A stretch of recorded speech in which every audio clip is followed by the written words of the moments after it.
Yes, can you hear yourself? Pull the mic closer to you. Just pull it. It's not gonna break. Nah, come on now. Don't be acting scary now. We live now. Mercedes acting scary. Y'all, if you know Mercedes and you friends with Mercedes on Facebook, you know that she, I don't know why she acting scary like that. Come on, Mercedes. Say something.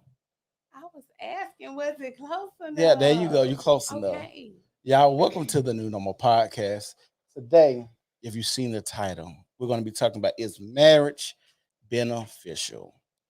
Today, we have a new initiate, Mercedes. I beat up men Reed. Yay!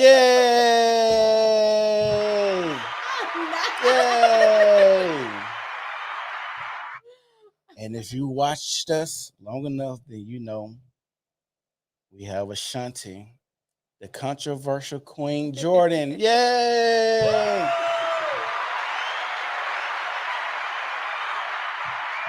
Now, if y'all over there watching Facebook, make sure y'all like the page, the New Normal Podcast. We have Ashanti. Go follow her page. Mercedes, go follow her page. Y'all make sure y'all get them some good love. Is marriage beneficial? We're going to start with Mercedes because she's a married woman who just, never mind, going to say that because you may not want to expose that news yet. Oh, Lord. But Mercedes, is marriage beneficial? I honestly feel like it depends on the people involved in the marriage. Is marriage beneficial for you? Yeah. Oh, goodness. Hold up now. Oh, hell. Yeah, for real. Like, yeah, marriage is beneficial for me, but I honestly just feel like it depends on what benefits you're looking for in a marriage. Okay. Well, what benefits were you looking for before you got married? What are you talking about, me? We're talking about it all. I'm talking about my Okay. marriage, talking about yours. Ashanti wants to get married, so let's talk about it. I was definitely looking for like the traditional benefits of marriage that most people are looking for. Companionship, partnership, love, all that good stuff. Love, companionship, partnership. Oh, I'm trying to figure out what's going on my page. This ain't my page. It's mine. And I exited out of it because I didn't know what was going on for a second. Hey, Ashanti's live. Ashanti is live. Do you think you found what you were looking for? Yes. What is lacking? What is lacking? Let's talk about it. What's lacking? Don't have it. Well, now hold on, y'all. Mercedes talk all this stuff on Facebook. Now she want to get over here and get on the podcast and act shy and stuff. He's trying to get my head not between wash and dry. Oh, see, let's talk about it. Hold on. Your husband trying to get your head not between the wash and dry. Why is that? No, you are. Oh, I am? Yes. How am I? That's personal. I'm gonna let y'all ask me personal questions. You start. No, I'm the host. What you mean? For real. Yes, my marriage is beneficial for what I wanted it for. I don't feel like it's lacking. I feel like no relationship, no marriage, no partnership, no business partnership is always on. You know what I'm saying? So, short answer, you go through stuff sometimes. Yeah. Ashanti, from the landscape of people who are married and the dating scene, do you think marriage is beneficial? Absolutely, I would say so. Why would you say so? I would say so because being someone that is on the dating market, and I will say I'm blessed, I'm not having a horrible time in that market. I would love to be in a space where I'm with someone that I can trust and that I know they're going to be there tomorrow and we're going to be moving forward to attain the same life goals and achievements. So I think that would be beneficial, just having that security for one. What does security look like for you? It looks like being comfortable, being 100% myself. I feel like now I am pretty much myself, but I don't think I'm as comfortable with my partners as I would be if I was married. What you mean? What you mean by that? Like going out on a date, right? Mm-hmm. I don't feel pressure or anything, but I do feel like, I want to be dressed nice Mm-hmm. because this person, I haven't seen them in a week or, a couple of days. I want to look great. And not that I wouldn't want to look great with my partner, but I don't know if I would be trying to curl my hair, and make sure every little piece is perfect. You will. I mean, what I'm saying is like all the time. You know what I mean? Like I feel like when that, I'm like, yeah. going to like, even if we just go do something chill, like I want to be chill, but I want to be so cute and be chill. But when I'm with my partner, like I still want to be cute. Don't get me wrong. I'm not gonna let that slide. But I don't feel like I need to be going to see him right after I got my lashes done. You know what I mean? All Or right. going to see him right after I got my hair done, or nails need to be fresh, or like those type of things. Gotcha. Well, I'm going to say, I think I'm going to go back with this. Is marriage beneficial? I would have to say 50-50. And the reason I go 50-50, I'm just going to use the divorce rates in that. And it's probably a lot less. I'm a firm believer only 10% of the world's population should be married. I had somebody actually challenge that, what I said from the last podcast. But I think only 10% of people need to be married, because I still, with 50% of people getting divorced, I still know a lot of people who are separated and still legally married, but they have families and girlfriends and other kids, and they don't even deal with those other people at all. So if you had to put it nicely, I probably would say it's probably more like a 60% divorce rate. And it goes up exponentially when you get married the second time. It's like 63% you get divorced, and then like 70 some percent chance you get divorced the third time. So benefits, there are benefits in marriage. And I think the longer you're married, and if it's what we call a good marriage, that's more beneficial to those people married, because, like I said, you with somebody that knows you. You have that love component. I don't think love holds the marriage together, but it's a good thing to have that feeling with somebody that you watch accomplish things. They happy for you accomplishing things. It can be fun. Bringing lives in the world together can be, fun at times. It's very challenging. I don't want to sit here and be like, having kids is the best thing a couple can do, because actually, when you have children, it actually drives a wedge between the husband and the wife. So that's when y'all have to really lock in. But just having someone there, like if you get old, some people look for like last directives, or who they could talk to. If they say you was unconscious, need a lung or a heart or something, that person that you've been with forever can make that decision instead of a doctor. What you gotta say? I'm chilling.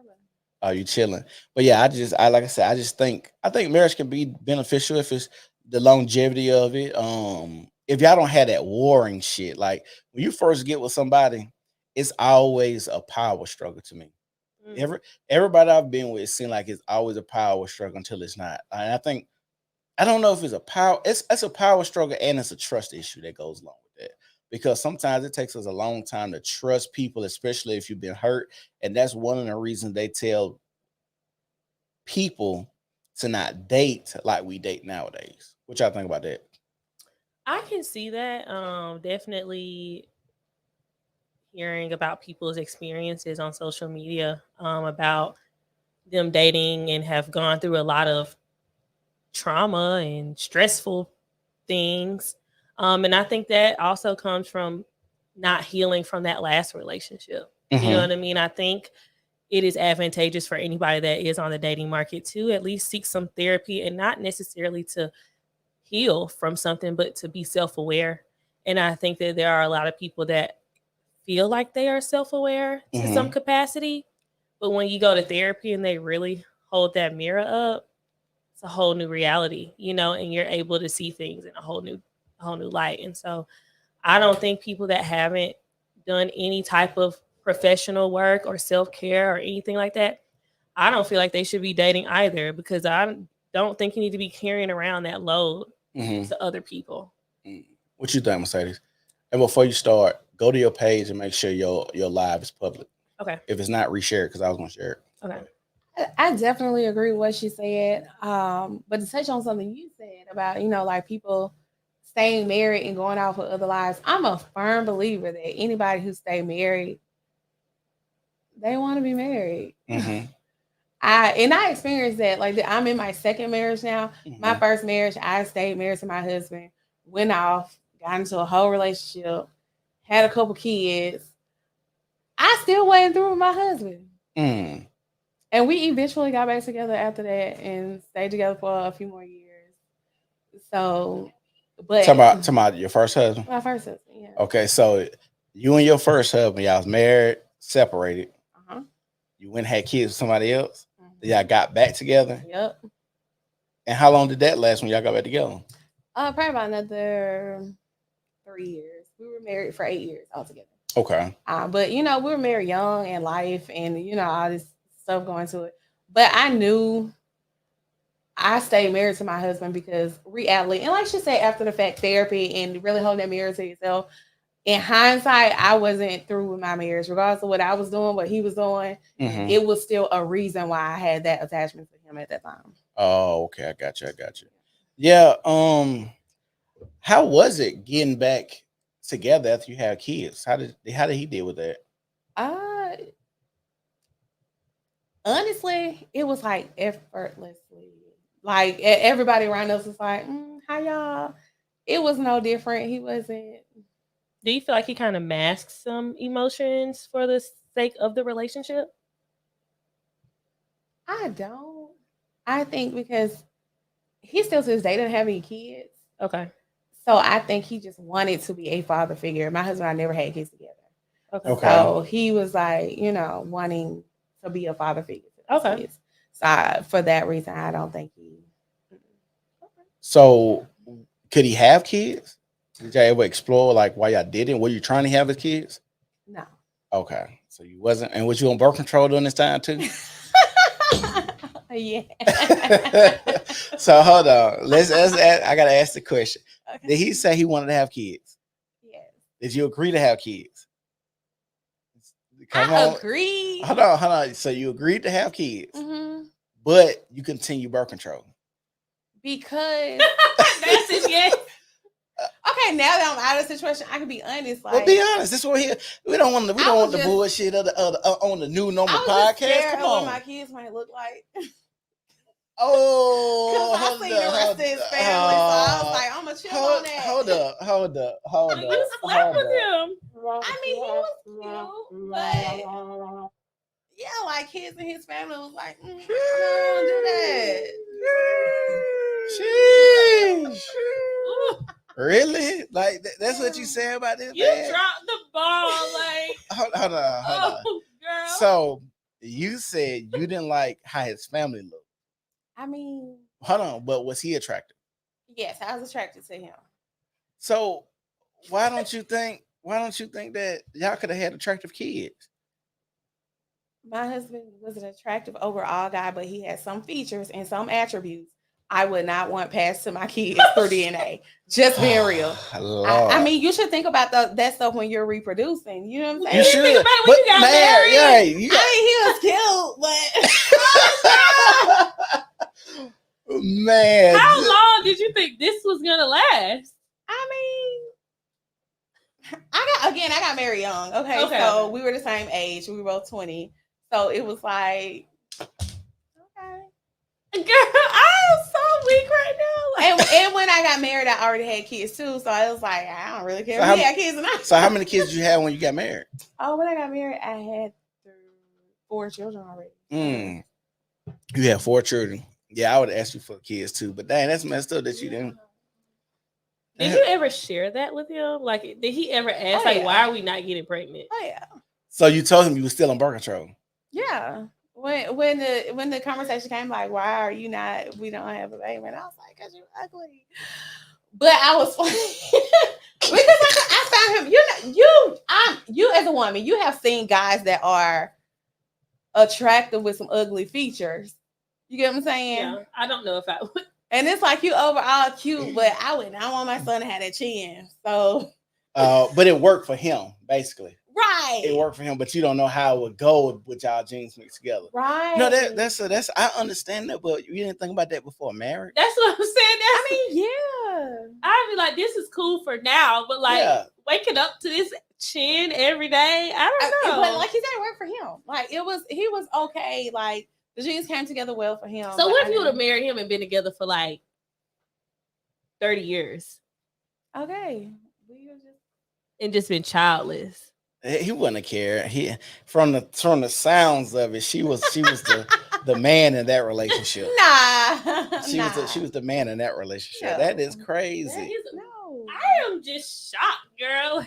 I mean, first of all, I was gonna say don't judge me. No, I'm not judging you. I'm judging. I care. judge. I'm judging. And the reason that I'm judging because my feelings is hurt for that guy. I know.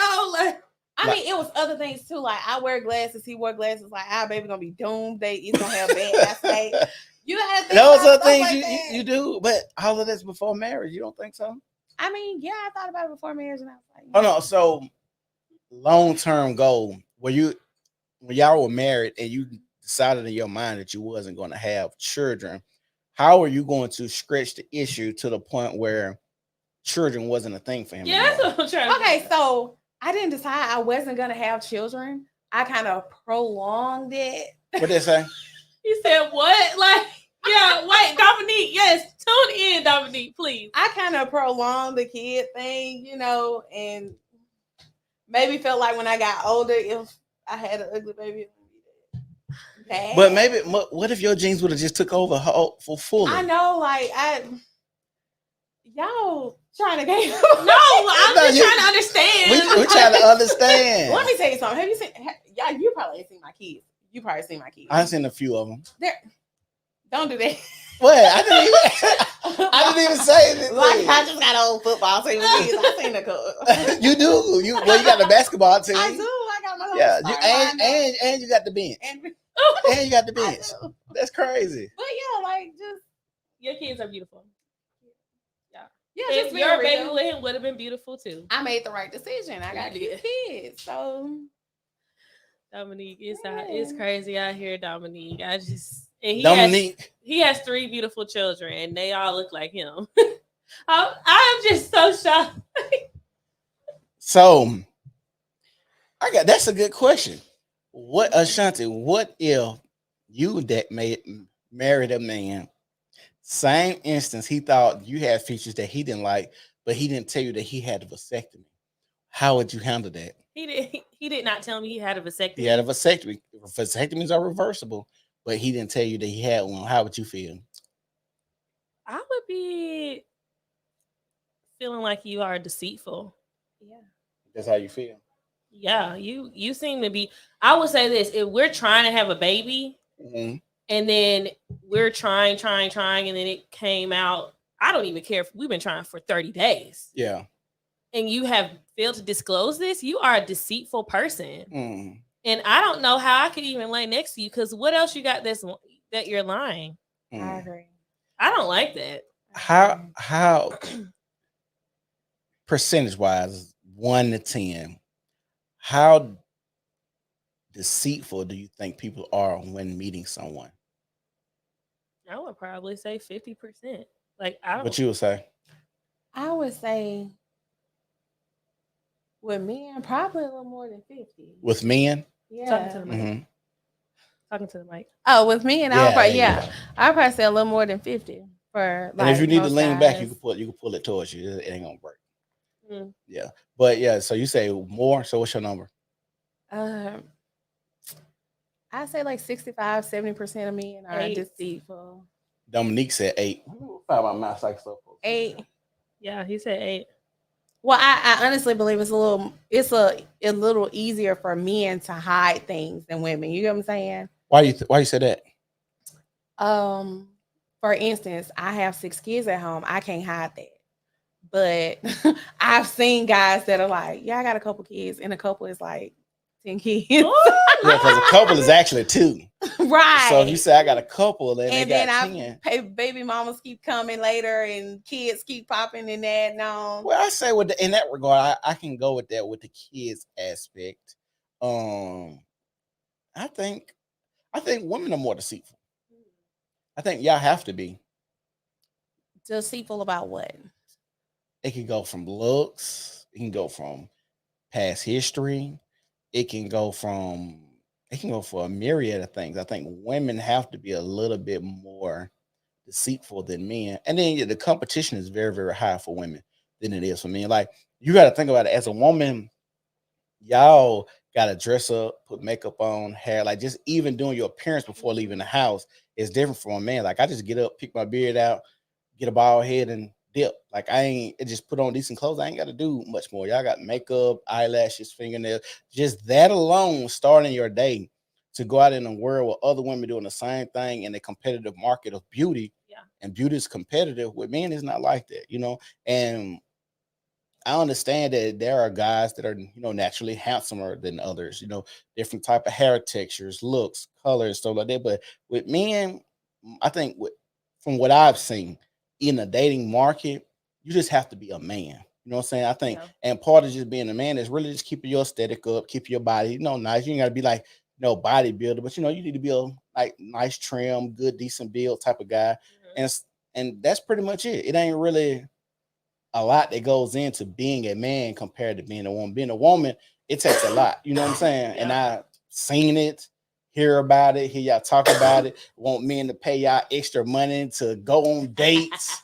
That's not the norm, I need $200 to go get this did because you want to take me on a date. So, I don't know about that. That's not the norm. Not to take me on a date. But hold on, so y'all haven't seen those memes? No, I have. I'm just saying I don't agree with that. Yeah. Those are isolated situations. If you listen to Dominique, tell me why you think 8. I want to know what components do you think men are deceitful about for you to think that it's an 8? I'm very interested to know. I feel like men lie about their age. Really? Yeah. Well, women lie more because just think about it. How many times have you been told you don't ask a woman her age? Okay, well, not to ask, as opposed to I asked you and you lied. But the reason y'all don't want to be asked because y'all know when it comes to women, youthfulness is part of y'all beauty. Right, but from my experience, when I hear people say you don't ask a woman's age, I feel like I always thought it was like an elder. You know what I mean? I never thought it was like a peer. Like I've known when I was coming up, women right before 30 say, "Oh, you don't ask a woman their age," because our generation is a little bit different, but when I was coming up, women that wasn't married at 30 was called an old hen. Right. That was the thing. If you wasn't married by 30, you were considered an old hen because you got to think about the generation before us. My mom and daddy got married at 19. Right. Before that, people was getting married at like 16, 17. So when you think about how we've pushed marriage further and further along the lines in age, it's like we done add 10 to 15 years on when the average person gets married now, which is more dangerous and scary for us as a population now because you hear like people like Chuck Schumer talking about people in America is not replenishing the birth rate. The reason that is because you got women trying to get married at 35. That's geriatric pregnancy. They advise you. I think it's more than just that too. But no, it's more than that. Okay. But I'm just saying I didn't give reason. I'm just saying they're pushing it along. You have people with careers. It's expensive. Expensive. If I had a kid right now, it would financially ruin me. Yeah, children are expensive. And this is another thing. If you get married, make sure you marry into a good family. True. And the reason I say that, literally this Christmas, me and my wife are not buying my kids anything. One of the reasons is my son, my baby boy, his birthday, got so many gifts. We just put them in the closet to save for Christmas. Mm. Then my mama is over the top. Her parents gonna be over the top. When her auntie just called and said she's gonna buy my oldest son a bike.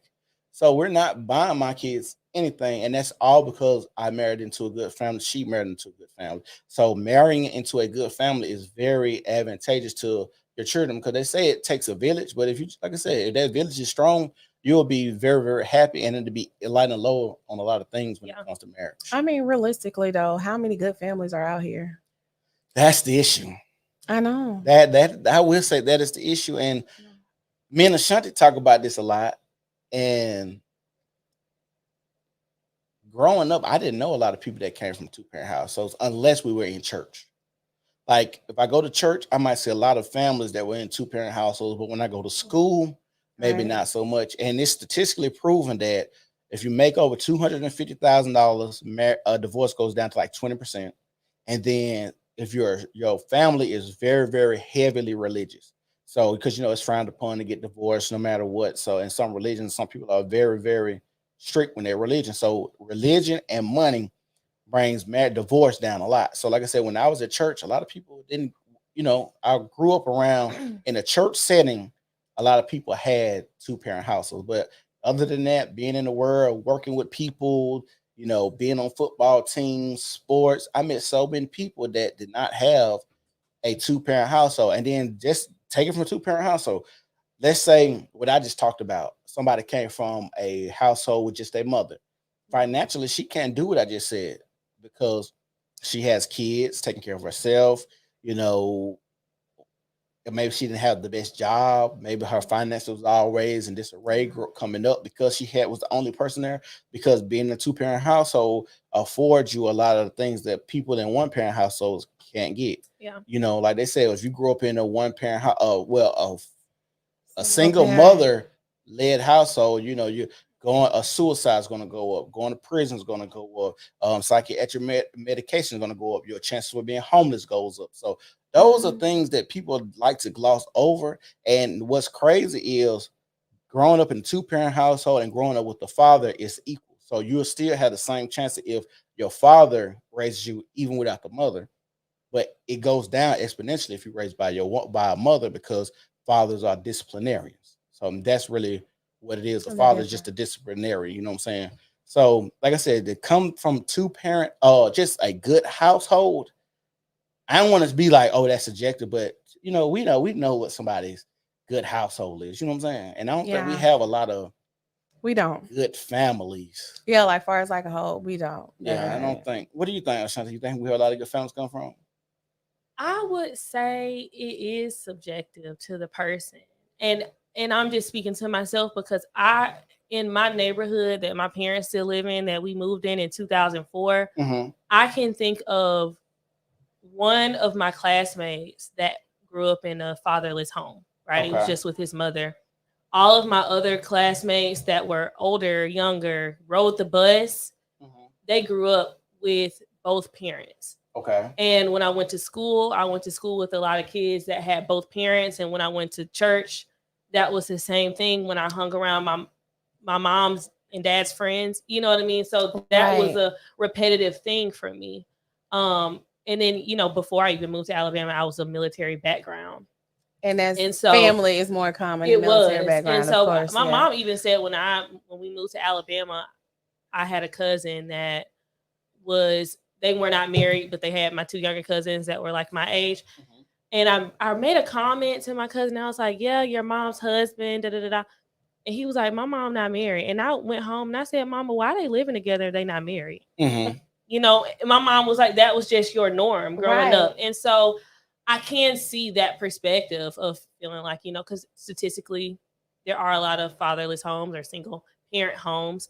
But it just hasn't been my experience to be around a lot of people that are in those situations. I would say, unless I would say now at my age, it's either the parents are married or a parent has deceased, or have remarried to someone else or something like that. But it's always been a union. Yeah, that's crazy. I don't know anybody that was deceased why they wasn't together, but the parents weren't together. Like nobody I knew that I can think of. Like, oh, your parents not together because one died. It's always just some, bullshit. Yeah. And like I said, a lot of people have to just, when it comes to marriage, people don't like to admit, you have to let a lot of your ego and shit go. Yeah. Like you have to just, marriage is a humbling experience. It really is. And when you mix love with wanting to be right, that shit can't go together. And I think that's where a lot of people fuck up, is because I love this person, but I want to be right too. And I want them to see that I'm right. Even if it's just like a miscommunication, a disconnect or something. And like I said, sometimes that love, it don't mean I'm being malicious. It's just that love that we have for each other. Like, why this nigga not getting it? Why this bitch pissing me off? Like I fucking love her, but you fucking, I was just talking about this, the principle over peace dynamic. I think that's where a lot of people struggle, because some people are diehard principle people, right? And those are typically men that, if they show that characteristic, I don't choose to date you. Yeah. If bottom line is the principle and you're gonna beat that into my head Mm-hmm. versus being like, all right, we just don't see eye to eye in order to keep the peace, let's just drop it. Mm-hmm. But you are gonna berate me until I come to the same conclusion you have. I don't choose to be in a relationship or friendship with people like that. But that's me. I'm a principled person. You are. And I'm very shocked that we have a friendship forming because you are very principled. And I'm very principled and on it. And that's the thing. I only date women that are principled. I was about to say that I'm a principal. Yeah, I only date women that are principled. And the reason it is because from my dating experience, most of the women, this is gonna sound fucked up, but I'm gonna say it. I've always taken the notion or taken the idea that dating women is like taming an animal. Both of y'all gave me the same fucking look. But I'm gonna say it. When I date women, I take it as taming an animal. Women typically want to be wild, free, want to go with their emotion. Whatever emotion I have today, that's what I want to live in. And I'm in love today, and the next day I hate this nigga, and that's why we have a lot of disconnects, because if a man is principled and you're trying to live off your emotion, you might wake up tomorrow and say, I fucking hate you. You might wake up today and say, I love you. You might wake up 2 weeks from now, don't know how you feel. I don't think that's a man versus woman thing. I do think that's a man versus woman thing, and this is why I say that. Men, with the feelings aspect, we have the same feelings, right? But the principle aspect is why a man would not leave that relationship, because I've seen women, just because I've been in a slump for a week or two, now I have to leave because this guy's not making me happy. With men, that's why men typically don't file for divorce. It could be a fucked up ass marriage, but the principle, I said I'm going to marry you to death do us part. I'm going to live by that no matter how the fuck I feel. Whereas women is, I'm going to move on my emotions. We both have the same emotions. We both feel those emotions. I think that you are describing an erratic and irrational woman. Right, and you're trying to apply that. 80% of women file for divorce. I'm not saying the divorce. I'm not saying the divorce aspect, right? I'm not saying that. Okay, go ahead. But what I'm saying is the taming a wild woman that is, I hate you today, I love you tomorrow. You even expressed yourself that up until, I don't know about your current wife, because I don't think you spoke about her, but you had dated single women that came from single parent households, right? And so I don't know if they've ever seen a relationship where the emotions are regulated, because their mother or father are not married. And so they can be in a situation where they be like, oh, I don't like my boyfriend today, because they can leave their boyfriend tomorrow. Or, oh, I don't like my girlfriend today because I can leave her tomorrow. But when you're in a marriage, you know this too, as well as you can't just up and bounce on your husband. Why you can't? Because they be. Okay. Why you can't? What I'm saying is you can't just up and bounce like that. If your goal is divorce, because you have to go through that process. Like, yes, you can physically leave, but it's going to be a process that you're going to have to go through to legally disconnect from that person. Okay, so legally. Yes, I agree. That's what I'm speaking but on. Some people be divorced. Some people be divorced years before they actually. That's true. But what I'm saying is the characteristics that you are describing is of someone that does not have the capacity to regulate someone, though, not just a woman, because you literally just described men that I've dated that are emotionally immature, irregular. What's their background? Don't tell me. You know, I was talking about that earlier. Don't tell. Okay, single mother. The mother is raising them. And that's just what I'm telling you. Well, I've dated men that come from 2-parent households. I don't really date men that be going hot and cold on me. I haven't. It's not my experience. But that's the right, thing. That's what we're talking about. The difference. The difference in that household is because you have that mother, father, that yin and yang, that up and down, the emotions, and the tamer. The animal and the tamer. That sounds fucked up. I don't know if I would say this is me. You don't have to say this. So apply that to your own. Don't apply no taming up in my house. This is what I say. This is what I say. I feel like dating a woman is taming an animal. I know a lot of men, when I say that, they say, I never thought of that, but that's what it feels like. When you hear this have y'all ever heard a woman say this? We got a audience. We got a couple. Audience, y'all let me know. Have y'all ever heard a woman say, oh, I need a nigga that can handle me. The only thing that gets handled is what? Snake handler, animal handler.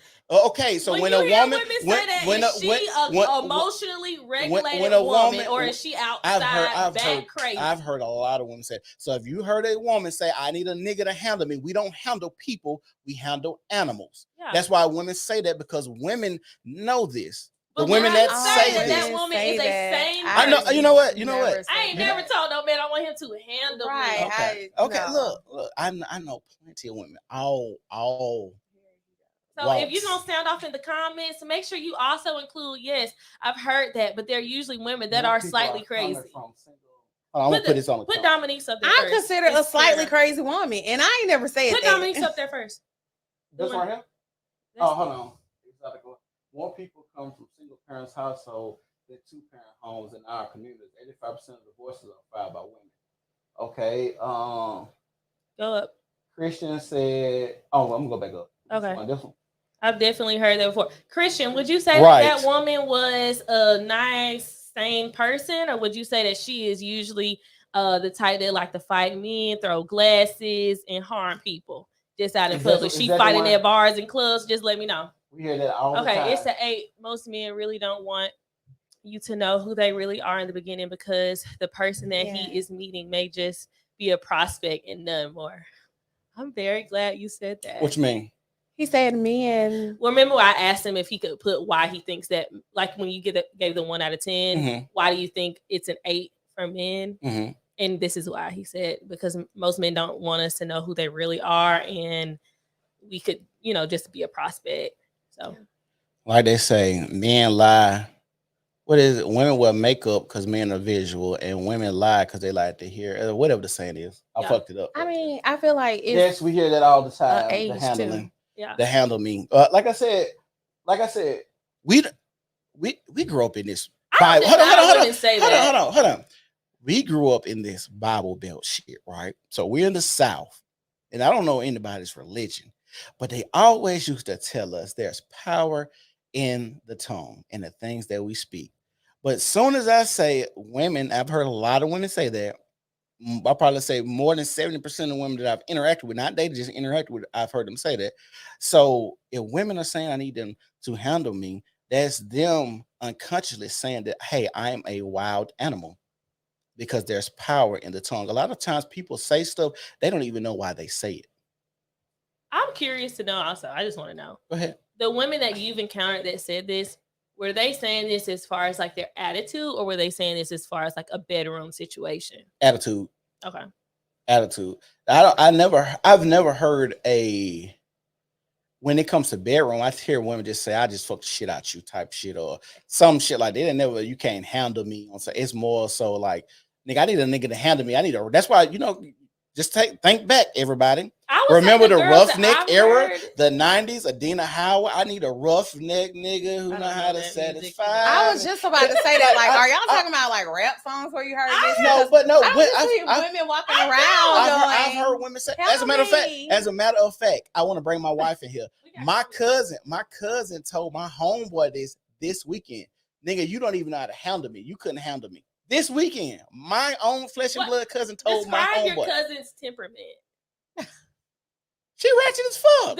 Okay, but hold on, no. All right, no. Okay. But that's my cousin. But I've heard other women. I heard college educated women say that. I heard women come from college educated. No, hold on. Doesn't mean you're ratchet. I didn't say that it was ratchet. I said I've heard other women. I'm talking about all the walks of life that I've heard this. So I'm saying college educated and ratchet can fall in the same category. Okay, college educated, ratchet. I heard women from 2-parent households say this. I've heard women at work say this. I've been in different work environments from the lady. Why are this at work? Huh? This is weird. Because the number one place people meet their spouses is work.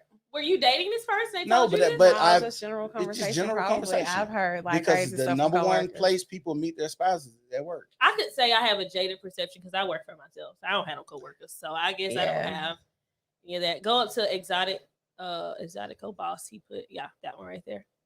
What he said. Women tend to be more emotionally driven. Many women feel that we can't be handled by men, aka they know they unpleasant. I don't disagree with that. What is next comment? Yeah.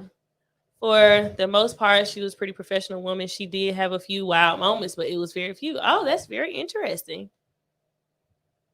I feel that's because women tend to be more emotionally driven. Are you talking about the wild taming thing? Yeah, that's part of the emotions of the woman. That's what I'm saying. I know that y'all may not like it because you're a woman, and I know sometimes these conversations are. I'm gonna prove the point to y'all why y'all don't like this. Y'all don't date women. We Do don't. you date women? I do not. Have you dated a woman? I have. How was your experience with dating a woman? Did you tame her? Hell no, they was in there fighting. They was in there. Y'all was fighting one. Well, That's why- I that's- hold guess on. my experience, I can't actually say like I've been on a date with a woman. We'll do that. But You haven't like Did she had a tame you? relationship. no. Oh, She didn't tame you. it was just a date. Yeah, I've been on a date with a woman. Yeah, it wasn't a relationship. And it's yeah, no. And the reason I say that, if y'all been paying attention to the news cycle as of lately, have y'all noticed how all these lesbian women have been killing their girlfriends lately? I always say lesbians fight to the death, like because they don't Because see a barrier lesbian between each other. women, Right. because women are dealing with women. Women emotions, yeah. Yeah, said and that's the why other the day. man is typically the tamer. But- Statistically, Okay. lesbian relationships are the most violent relationships. But didn't you also say before that men typically don't report domestic violence? Because I know that there are some men Yeah. too that are in gay relationships too that go through some domestic men- violence, nah, and they may men not ain't- always. men- but men ain't- I have a friend No, right no, now going I'm through something telling you, like Yeah, that. I feel like I agree. same-sex Same relationships in general are Absolutely. like I actually had a post too much about of it. one thing. It's Yeah. like, I don't- yeah, regardless of I had a the post, No, and men and no. women were And the reason saying I- the how reason- they've been in domestic violence situations because Mhm. they feel like their partner sees them as equal. So Yeah. when we get mad, and I've had men and women say when we get mad, Yeah, we feel like we can put hands on each other because we're at the same level. we're equal. Yeah. Yeah. Talking about with women. I said And both men. sexes. No, see, Yeah. but no, that the thing about two men dating each other, they still realize that they're men, and men have this innate nature or understanding that there's a threat for death, not violence. That's why I was asking you about the grocery store incident, because it's certain lines that men know not to cross. Because if we get to tussling this bitch, somebody might die. See, women hit men because men have been taught since a young age, you don't hit a girl. You don't hit a girl. Don't hit a girl back. So women grow up with this understanding that women can get away with stuff. As a matter of fact, hold on, I'm finna. That sounds very flawed, doesn't it? No, Yeah. I'm finna because I prove can't it. hit a man I'm back, finna- but hold because on. this dude hit me, I'm finna knock him Right. out. Hold, Like, hold on, come I'm finna dog. prove. I'm finna prove a point. No, friends Hold on, fight. hold on. Male friends fight. They don't try to kill each other. Right. Hold on. Those dynamics is weird. But anyways, like I was saying, even statistically, when women commit the same crimes as men, they get less time. This is a stat. Y'all can look it up. If y'all want to look it up and tell me where to pull it up, if go look it up. You have the When- computer. Women, Right. women get far less time for the same crimes that men commit. And I agree with all of that. And hold on. And your statement about men finding their friend is weird, because even if I fight my friend, I'm not going to kill him because it's my friend. So we have an understanding of that. So when y'all get to fight with each other, y'all kill each other because y'all have no level of stopping, because y'all are emotional. Just even think about when women left out, burned down houses and shit and thought that shit was okay. Like, come on, bro. Like, let's be real. Like, okay, and before we get there, of course, men and women both do things to each other.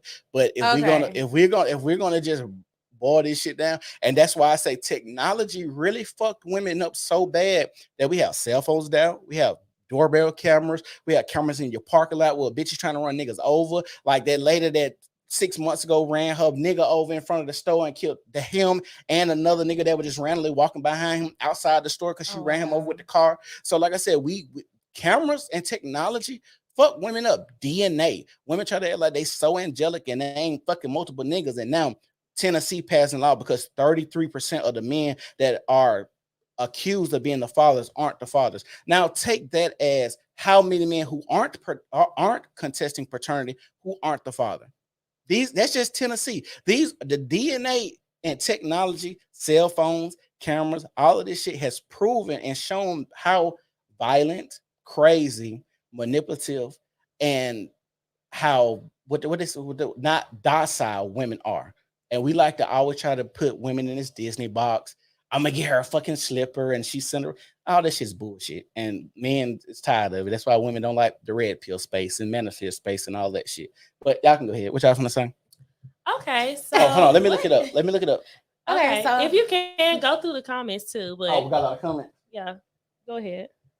now you said that women will hit men saying that they won't because they feel like men won't hit them back. What type of women are you talking about? What you mean? I'm not gonna get angry with my husband and like, oh, I'm gonna hit him because he's not gonna hit me back. I don't desire to fight a man. I That's do just feel not- like the generalization of women per his conversation. I'm going stats, so it's not is- generalization, but these But are what I'm- statistics. So. Okay, well, Go ahead. anyways, his statistics that he hasn't found yet, Only but thing his I'm saying generalization of this conversation right now is portraying a specific type Type of of woman. And Okay. that is the only thing that I'm trying to say. I'm not denying that it is not true. But what I'm saying is You're that is a generalizing, specific type of right. person.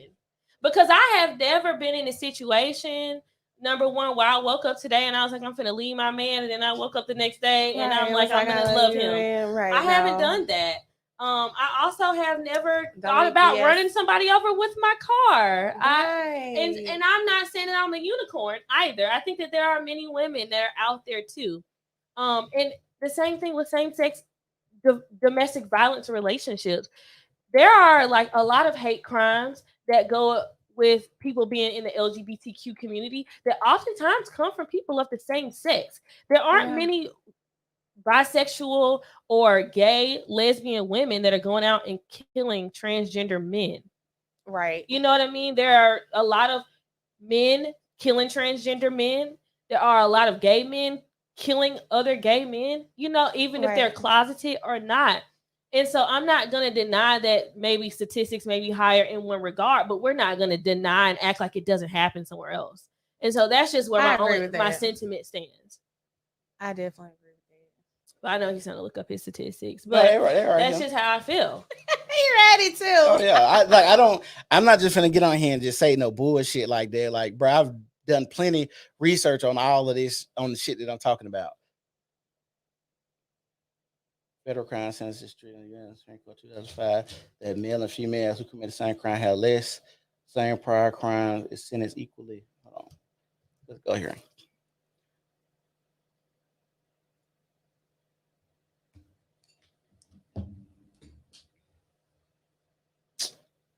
Come on, bro. Let me share my screen. Okay. Now, what statistics were we looking for? Why do women get less time? Or is that not a statistic I want to look at?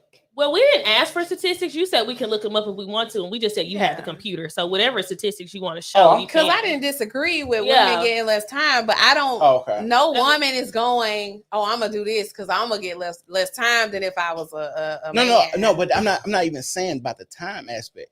I'm saying the reason that I think a lot of women do what you hitting, like domestic violence, because men have been programmed to not hit women back. Not because, oh, I think I'm gonna get less time or get away with it. Men are taught at an early age. I've been taught plenty of times when a girl hit me, oh, you don't hit a woman back. You're stronger than her. You're bigger than her. There are plenty of women that come up knowing you don't hit a man. Women do it though. So I think that goes both ways. I mean, there's a lot of things that we grow up learning that we aren't supposed to do that we do. I hate when y'all do this. I'm just saying. No, because if we get that's any case. That's just any case. That's a blanket statement across any case. It is. Yeah. But when we're talking about statistically, when I've actually dated 2 social workers who told me that, hey, doing my job, when I go into these people's houses and I'm sitting here talking to these men, and because I asked her, how do you know women commit more domestic violence cases than men if it goes unreported? Unreported looks like this. I go into this house. I'm sitting down talking to this couple. The couple has a black eye. I say, sir, why do you have a black eye? Well, she hit me. Yes, I did hit him. Ma'am, do you know you can hit him? Sir, would you like to press charges? No, I do not want to press charges. Why do you not want to press charges? Then they go dig deeper. A lot of men are scared to press charges on women because they don't want to get laughed at because it's a woman. She's smaller. She's weaker. She's not faster. This is just genetics. This is just biology. Women are smaller, weaker, supposed to be more fragile. That's why if you ever notice, this is why when women want to get their eyes bigger. If you ever notice why that is, if you do look at evolutionary biology, kids have big eyes when they grow up. You know, your eyes never change size. They're the same size when you're small. But the way that the skull is, the eyes are bigger. That's why a lot of women want their eyes bigger, because when you're looking at a woman, it makes her look more docile and more kid-like. That's why youthfulness plays a big part of this. This is evolutionary biology. A lot of people don't even go this far into studying why the fuck men and women are like this, but that is one of the reasons. We are not denying the statistics. I hope that is concrete. Right. But what we are denying is the fact that it doesn't happen both ways. And that is our sentiment. That's what we've been talking about the whole time. Like when you were saying, oh, dudes don't really do this because we understand blah, blah, blah, blah, blah, blah. That isn't true. It happens. You can't give all of the blame. No, I didn't say that. That's not what I said. What did you hear? I said statistically, women, the lesbian relationships are the most violent relationships. Your guys' rebuttal was, I think same-sex marriages when it's the same of both. That's not what we said. If you watch this, please let me know that they not say that. You guys said I didn't disagree with what he said. I just added that could go either way. So when I just said you guys said if this same-sex marriage. Wait a minute. To go back to what you said about the okay, let us clear it up because I'm confused. Okay, so this is our sentiment, but I'm going to start with what you said, right? And we're just going to talk about this one specific topic, which is going to be same-sex violence, right? You mentioned that there are lesbian couples that are statistically higher in domestic violence cases, right? Laptop right here. And I'm not denying the statistics, right? And then I said, okay, there are also men that fight each other too in relationships. And then your rebuttal was, but men do understand that there is a threat of violence and that it can't go a certain type of way and da-da-da-da. And I'm like, but that doesn't mean that they don't fight. And it seemed as if, and maybe you didn't articulate your words in the way that you meant them to come out, but it seems as if you were dismissing that there is violence between gay couples, between two men, and that there are only violence between couples that are lesbian and between two women. I've never said only. I never said you didn't. But what I'm saying is the way that you articulated your statements. If I say, hold on, I didn't say. I don't. Two people got the same you want me to tell y'all why y'all doing that? Why? Because y'all know y'all know innately what I'm saying is true, because I want to run it back, and I'm going to clip it out and I'm gonna put it on YouTube. But I'm telling you, the only thing I said that lesbian relationships are the most violent. I didn't say men didn't have domestic violence. I didn't say that did not happen. You try to act like I said it didn't happen at all. I didn't say that. That's not what I said. And your guys' rebuttal was, I feel like if it's same-sex marriage, that just happens because there's not a line. I said, hey, even though those men are gay, men understand that there's still a threat of violence. That's what I said, and that's why I'm looking it up now, because I'm trying to show you guys. Even what you that's what I'm doing. That's what I'm doing, because that's what I'm doing. The principle coming out. But it is, and what I'm gonna say is, your message didn't land where you wanted it to, and it's okay. You know, it's time. Where was that trying to land it? Apparently, what you're trying to land it is that you weren't saying that was how we interpret it, right?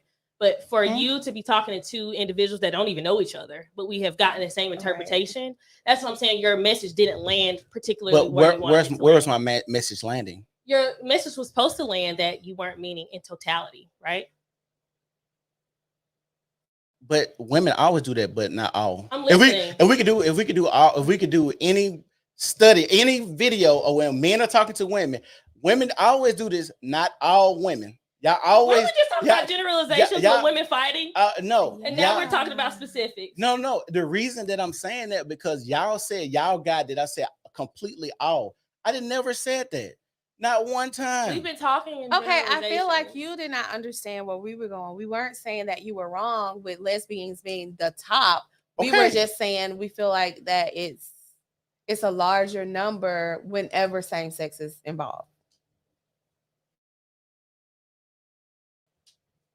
That you're wrong. I'm looking it up just for y'all. It's okay. Say still. Like, I know. I like to look it up. So if It's I'm wrong, fine. I'm wrong. They say in Tennessee, wait, LOL, they in Tennessee just throwing it in the air, huh? Oh, you what talking he's about? talking about with the Yeah. What you mean? When you were talking about the 33% of the men were not. Oh yeah. fathers. But you know what, Dominique, I will say this too, and I could have a slightly jaded opinion about this. I do feel like the legal system failed those men, and the reason I say that is because my dad is an attorney, as you know. Whenever he does his divorces or custody cases or anything like that, whether they were with this woman for 40 years and they have a child that's 10, my dad orders a paternity test, regardless of that, if they were married, if they were, not legally married, if they were together, anything. He always does that. And so I think that the lawyers have failed those men by not not putting that in place so that they can establish correct paternity. I feel like if you are with someone that you are not comfortable asking for a paternity test, you should not be having a kid with that person. I don't disagree. And even with the woman, if you're not comfortable, if you feel, and you're talking about, all of my kids don't have the same dad. They don't all have different dads. They don't all have the same dad. I wouldn't be at all offended if he was like, "Oh, I want a DNA test." I disagree slightly, and I would say this: if I'm with my husband and we are like, hey, we want to have a baby, and we decide to embark on the things that create kids, and he were to say, I want to get a paternity test, I would not ever not comply with that. I would comply 100%. I'm not going to lie and say that I wouldn't be sad about it. I'm not going to say that would make me want to divorce him or leave him or be hurt. But I will say, like, this is something that we decided to do together. You're my husband. I love you. And if this is something that you need, I want to give it to you. But it is going to hurt my feelings. I feel like that's why most men are afraid to ask that. And see, I'm a lot different with my kids having different fathers. My 1-year-old now with my husband, I told him I wanted a DNA test for the kid. And he was like, "You ain't sure?" And I'm like, that's not it at all. But before now, in previous generations, your daddy said he ordered tests if they unmarried. Yeah. In previous generations, DNA was, or even last names, it was honor that came with it. I would never want there to be any question. My husband could die tomorrow. Yeah. I want my son to have concrete proof this is where you come from, because things are so crazy these days. Right. And so it hurt my husband's feelings, like, what you mean you want a DNA test? But I had to explain it to him that way. And I feel like us as a society, we need to come back into doing that to where no. But I also feel like this too. I don't think that there is anything wrong with asking for one test, asking for a DNA test. I don't. I will say it will hurt my feelings. But if we're going to be real about the situation, our relationship, and the trajectory of it, my feelings are going to be hurt tomorrow. You know what I mean? Right, like, you're not going to save me from my feelings being hurt. It could be hurt because you forgot to get me a cupcake on the way home. You know what I mean? I got a question about a lot of things. Right.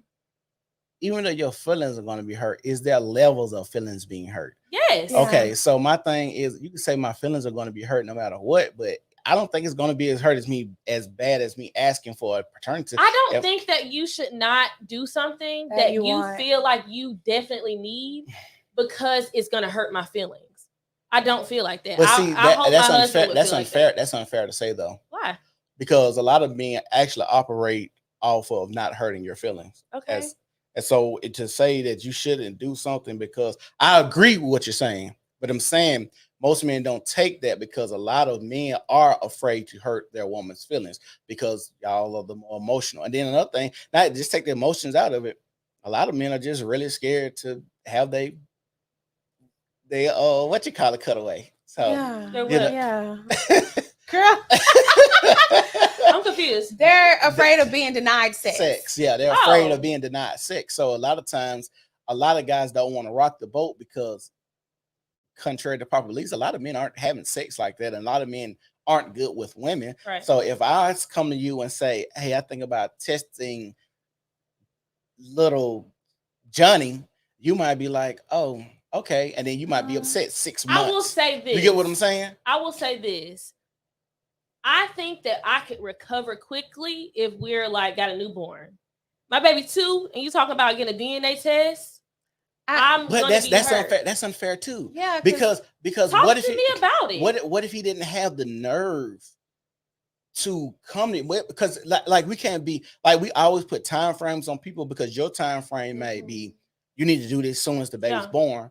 That might be unfair to him because it's a boundary. So what I'm saying is this is the boundary that I have that I can recover. That is. Oh, that's what you were saying for you. Well, for me, that is what I'm saying. Honestly speaking, if you are my husband and you like, hey, I want to get a DNA test and the baby is 2 minutes old, it's gonna hurt my feelings. I'm gonna be able to recover from that. Mm-hmm. Okay. We've been raising this child for 2 years. Mm-hmm. We've been pouring into this child. He now knows and identifies us as mom and dad. We have gone to daycare or done whatever things with them. And now you want to ask for a DNA test. I'm going to be honest and let you know I can still recover, but it ain't going to be quick. I'm going to be upset. That's the fear that a lot of men, because you talking about you recovering. Yeah, well, I'm going to be hurt. And I think that's I'm going to say this, from me having children, sometimes them features don't set in until yeah. And so it might look like you're a great auntie in 2 years that he ain't never met before. And so his questions might just develop at year 2. Yeah. Exactly. So I'm not saying that it's wrong. Right. But what I'm saying is with my boundary, I'm going to be real about where Ashanti is. Ashanti ain't going to be like, oh, baby, go swab him. We're going to take him to go get a DNA test. It's going to hurt my feelings. I'm not going to say I'm going to be denying my husband sex. I'm not going to say I'm going to be ready to divorce him or I don't want to sleep next to him. My feelings are hurt. That's it. If you are a man and you are married and your wife has a child, during the marriage, the child is presumed to be a child of the marriage, absent scientific evidence otherwise. This is true even if it believed to the child of another man. The DNA test proven otherwise. Well, I went through that because like I was telling you guys that I left, went and had kids. My husband was the father. Mm-hmm. Mm-hmm. You know what I'm saying? Like automatically. Period. He's the father. So in the divorce decree, it had to say like, nah, them her kids. But you know, that's something agreed upon. Now, I could have been like dirty and been like, nah, he gonna pay me child support. But he was a good guy. We just didn't work out. Right. That's why they said Kanye West was trying to hurry up with Chris Humphries because she was pregnant with his baby. So they were trying to hurry that divorce up. So it when it came out, it'd be Kanye kids. Mm-hmm. So that was a crazy thing. But I'm gonna go back to this gay thing real quick. So it says right here on the stat, it says reported gay men report domestic violence more than lesbian women. The reason being because when the men get to fighting, the damage is more than when women actually get to fight with each other. So that's what it says right here. Okay. So it ain't no higher. It ain't higher from this, what they say. It ain't higher from what they say. But reported, like I said, the men that go to the doctor more higher than lesbian women because the damage is more. And it says women are less likely to report a physical altercation because, hold on, I say,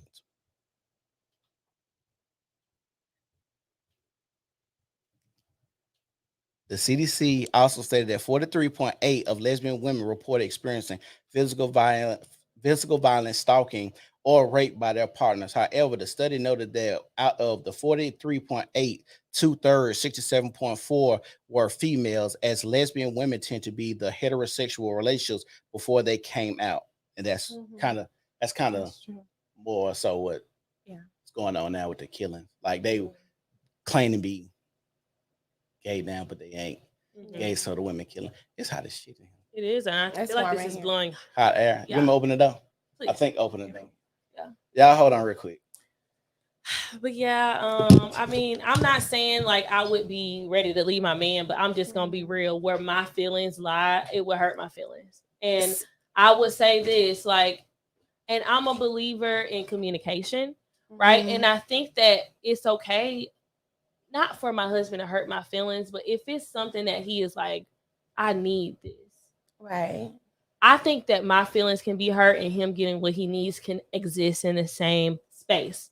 Right. You know what I mean? Like, I'm not that I mean, type of everybody, woman. each person is specific, but Yeah. like for me, things that I've been through, and even things my husband has been through with his other kids, it had me to where I felt like DNA is necessary, and we can't look over the fact that this kid is a human. Right. My son is gonna have his own little family tree.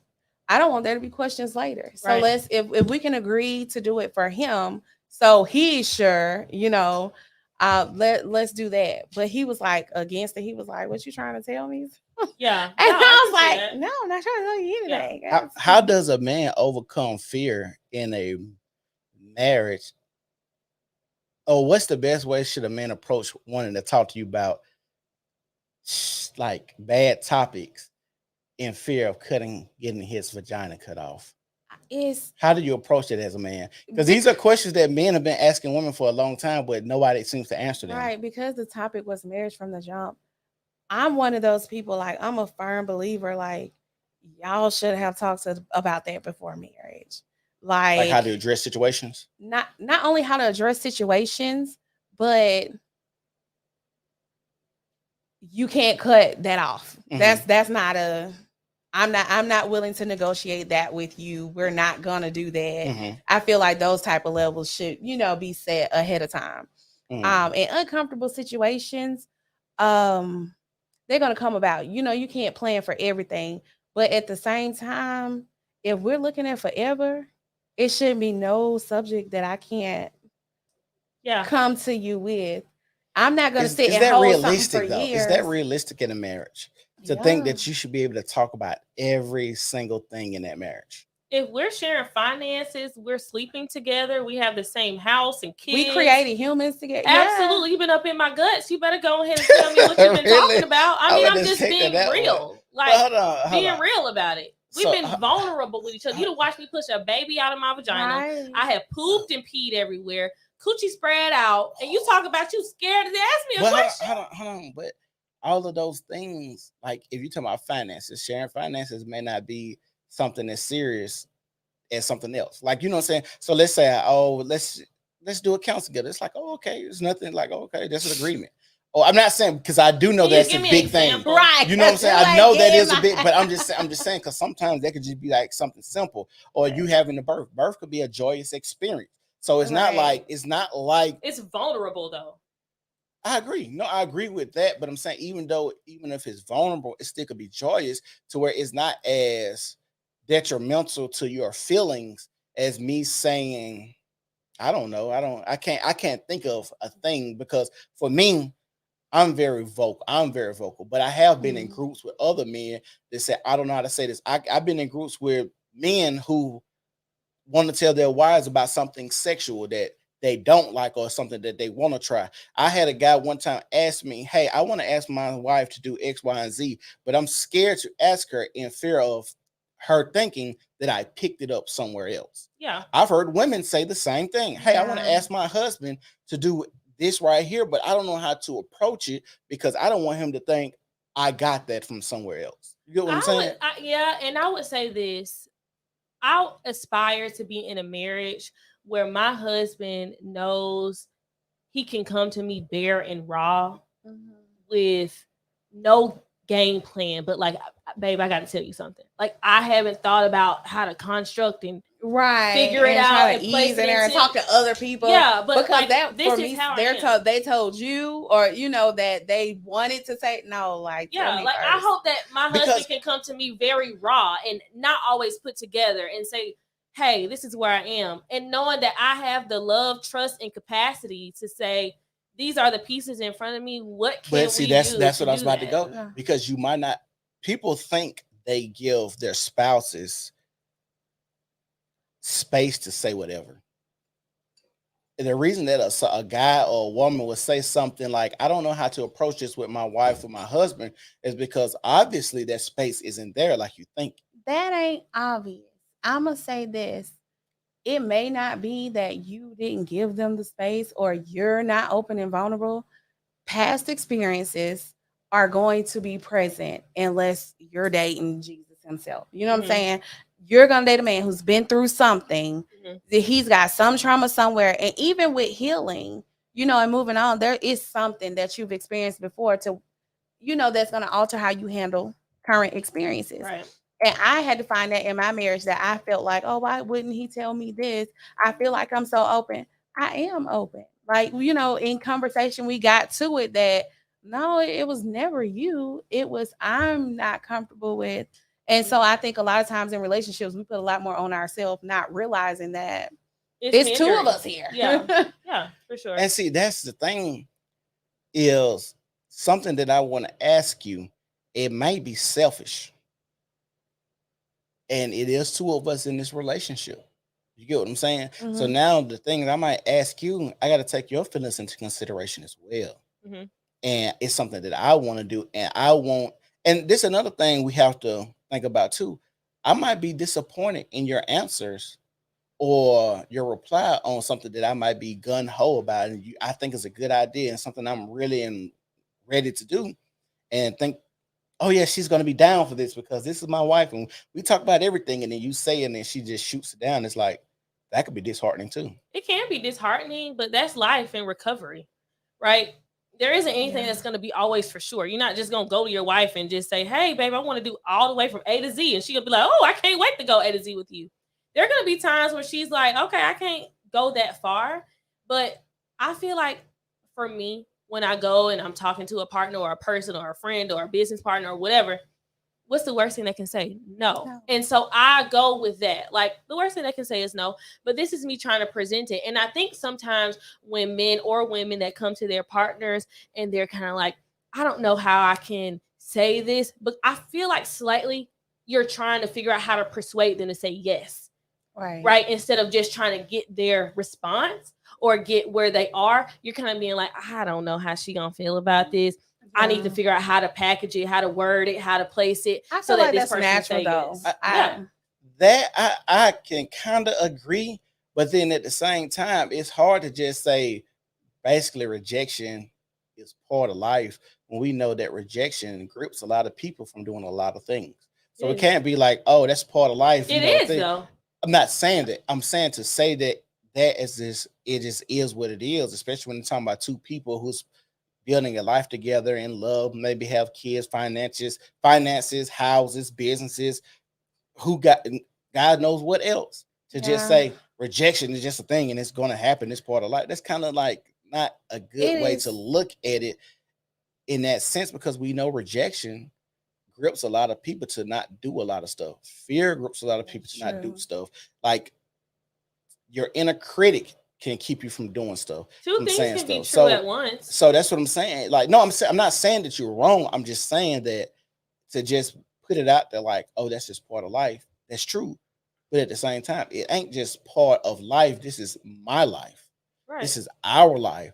This is something that we're building. So to come to you and say, hey, baby, let's say, hey, baby, we never done anal. I'm just gonna throw something out there. I want to try anal. And she's like, no, where did you get that from? Or something like that. Not that I'm saying that I want to get you to say yes. Something I was thinking about. Not that I went out there and found it. I could have been watching the flick one day and that may be something that I want to try. You know what I'm saying? So it just, like I said, for us to just be like, oh, rejection is part of life.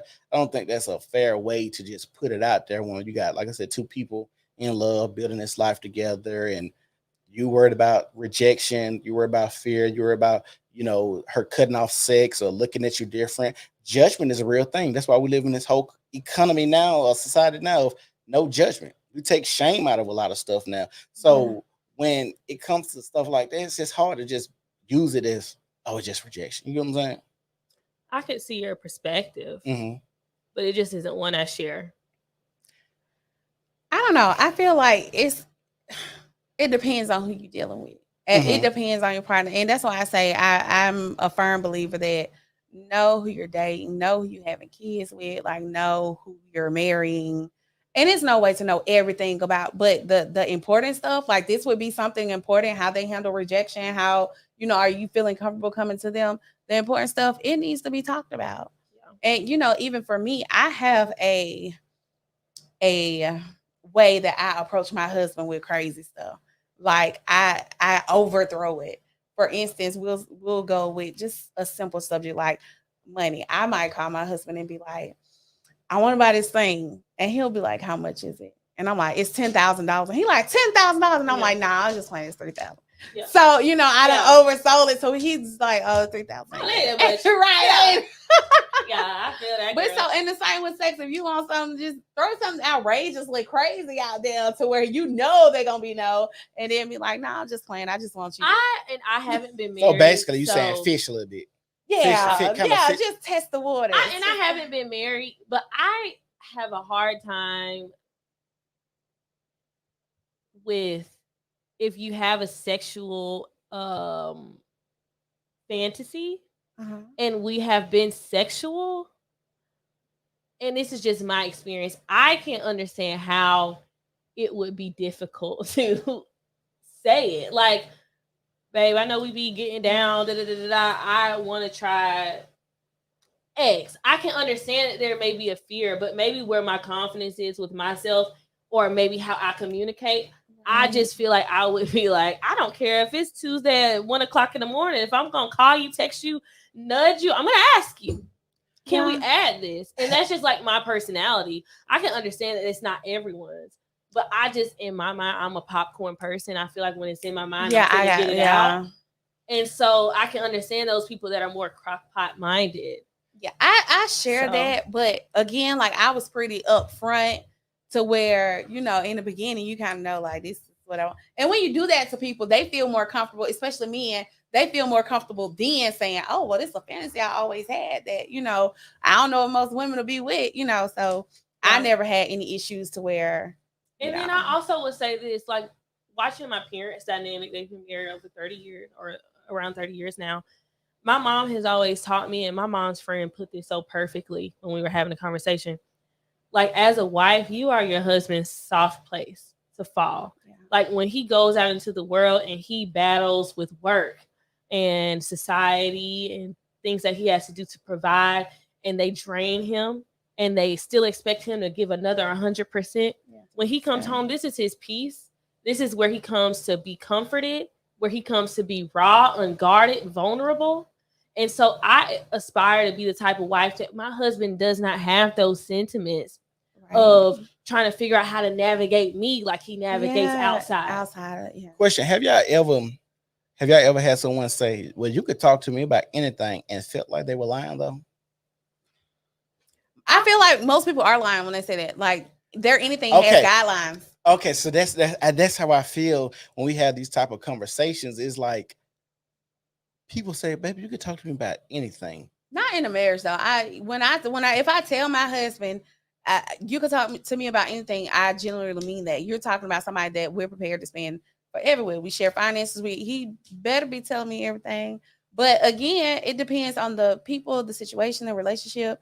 Because another thing I implement, I never give my husband hard nose. Like, you use the anal example. If there was something he came to me with and I didn't want to, I wouldn't just be like, nah, you tripping. You know what I'm saying? I'm like, boy, so you're not, hold on. You're not a hard no. You're not a hard no person. Yeah. No.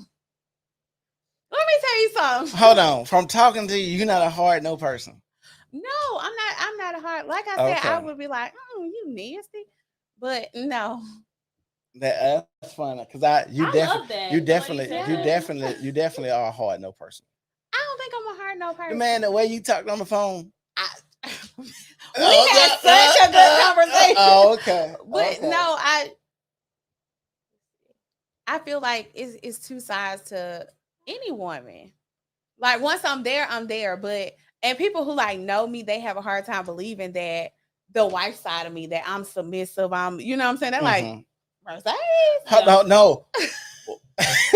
But our conversation was about the wife side Mercedes though. It was about the pissed off wife side Mercedes. Oh, so that's what I got. Right. Oh, okay. It was Okay. It was him in trouble. You know what I'm saying? But I do feel like I genuinely do feel like I want to be in that space where my husband can talk to me. And I would say, even with my parents, I would say with my dad, I'm a little bit more guarded. But I tell my mama, like, my rawest ungood Ashanti stuff. Mhm. You know what I mean? Like Yeah. she has transcended that relationship from being a parental person to being a person I can lean on for advice. I would say the same thing with my paternal grandmother too. Like I can call her and I'm just like my grandma.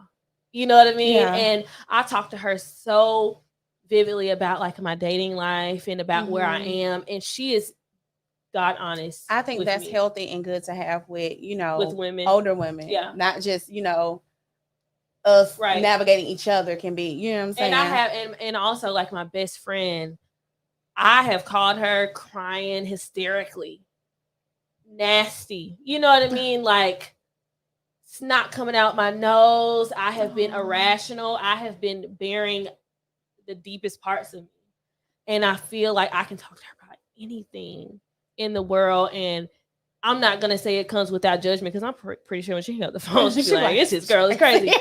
But she grounds me, like, "Girl, I know you upset right now, but you being crazy." You know what I mean? Like, she can take my 110% self and bring me back to zero in a healthy place. That's healthy to have.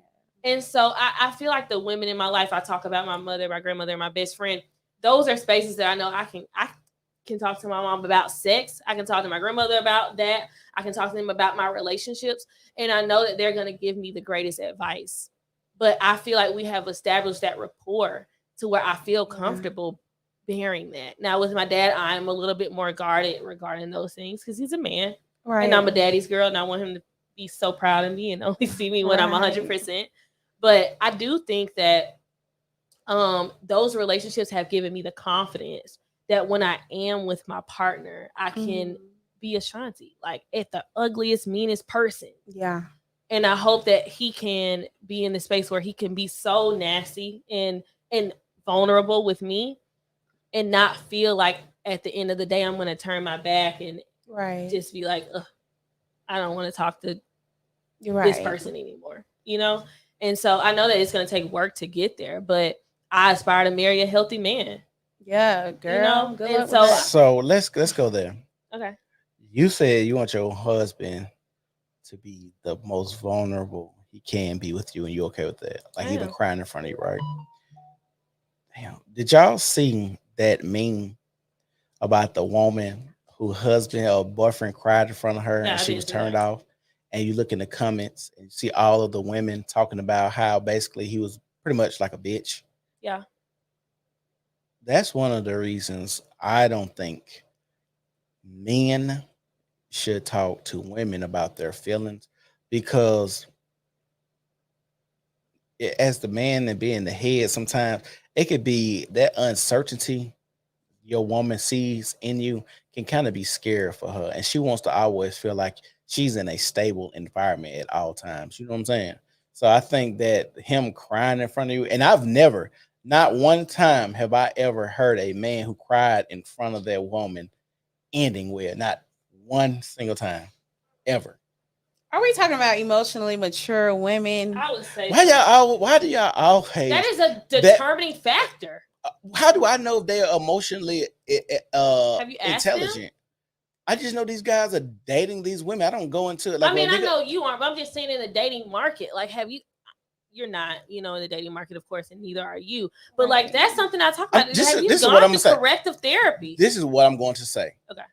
I don't personally think most people are emotionally healthy.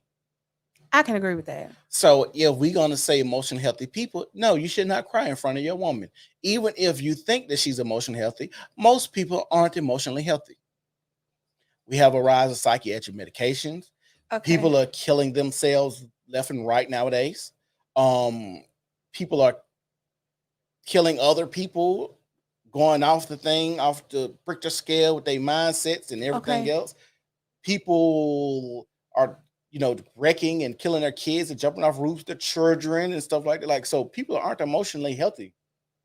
But you said, no, you should not cry in front of your woman. Why? I mean, like, what will happen? Because y'all rebuttal to me saying I haven't seen a man cry in front of a woman and it's emotion and it was ended well.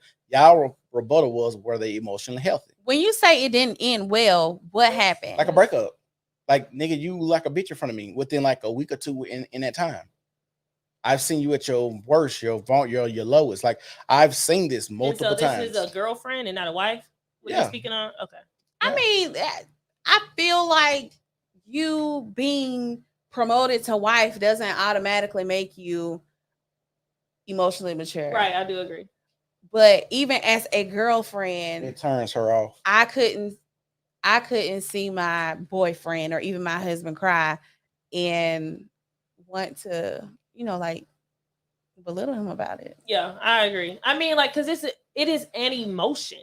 Like, and I feel the same way that you're speaking about crying as people that talk about jealousy. Like, I'll never get jealous. That is a natural emotion to experience. And so when people try to absolve themselves of ever being jealous or any emotion, I would feel like that person hasn't experienced the self-awareness that I feel like they should, because I know myself. I get jealous. I do. I'm not gonna say that I'm gonna be tearing down the house because I'm like mad because you was talking on the phone with your mom. You know what I mean? But I can say, man, he hasn't spent time with me. You know what I mean? I'm feeling a type of way. I'm feeling jealous. And it's not that I'm going to be acting irate. I'm not getting ready to break up with my man because I'm feeling jealous today. But I know I can regulate that emotion and I can identify it. And so if my husband is in a space where he is emotional because of whatever. I've only seen my dad cry at a funeral. It hurt me so bad when my great grandfather passed away. That hurt me so bad. But I'm blessed that he was able to be that vulnerable and know that my mother and my family, my sister and I, were able to be strong in that space. Right. When he is strong for us every day. Every day. And so I respect that. Now, is my husband crying every single day because he lost a paperclip? I don't know if I can. I mean, most men aren't. So I feel like in a realistic setting, if he's crying something wrong, why would you call him? Because I don't cry like that. But even talking about this, y'all did see whether a lot of women were coming amening what the woman said. Did y'all not see that? Did you see what the post I'm talking about? Okay, so me saying it's not nothing that I'm saying outlandishly. It's like I've seen it. We've got plenty. Social media should be used. We should use social media as a tool and see what people are saying and how they feel about certain instances, even if it is outlandish or people are lying. For the most part, a lot of people, when they type this stuff, they really think that. Like, even saying something that's crazy about choose who you want to date or whatever you say, and people get upset and say, you shouldn't think like that. Oh, I dated a man on an air mattress and whoop, like your view is different. You know what I'm saying? Well, but why we did sing, you do that? We sing. Girl, So look, hey, that's another.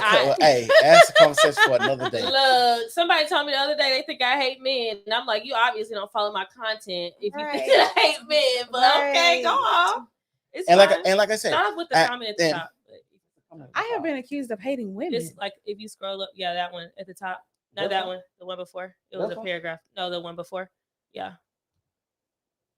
But yeah, like I said, we all have the same emotions, and I think we deal with them differently. But like I said, men, I don't think we should cry in front of our women because, like y'all said, a lot of people aren't emotionally healthy, and you got to run a risk you run a risk if you're a man dating a woman to say, I think my wife is emotionally healthy today.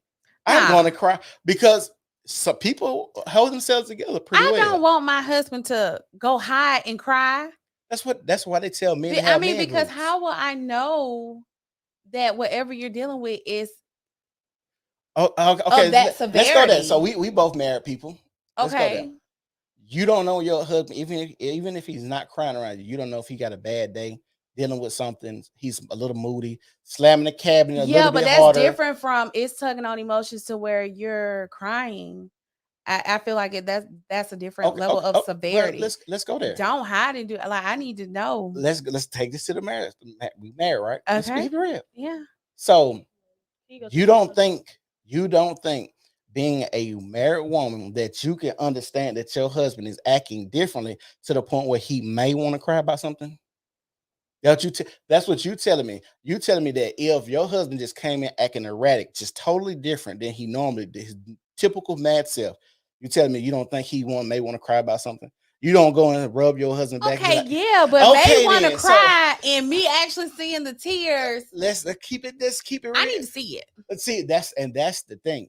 You want to see it instead of knowing and seeing how you can solve the problem, because they had a meme that was popular. Hold on, that said you can't vent to men because men go straight to solving the problem. Whereas sometimes I just want to cry, vent, or whatever for the women. Men, I don't want you to sit here and baby me if I'm having a problem. I don't want you, oh, it's gonna be that ain't how I do stuff. That ain't how a lot of other men I've seen do stuff, unless they come from a dynamic that we both know where they want to be pacified like that. But most men that are healthy, emotionally healthy, do not want to be babied, coddled like that, especially if I'm about to cry. I'm like that though. I'm like, let's solve the problem. And sometimes people just want to sit in that for me. And I've had to grow and learn and find that. I'm just trying to read. Just hit new comments. Okay. I can see. You don't want to share. That's life for me, and we have to hide. And I think a lot of men share that sentiment. And that's the thing that's so unfair, and why when we have these conversations, because women will say, I want to see that. And men have been raised and taught that you can't show that. And even if it's right or wrong, the world is not fair to a man showing his emotions. The world isn't. We're not talking about the world. We're talking about our world.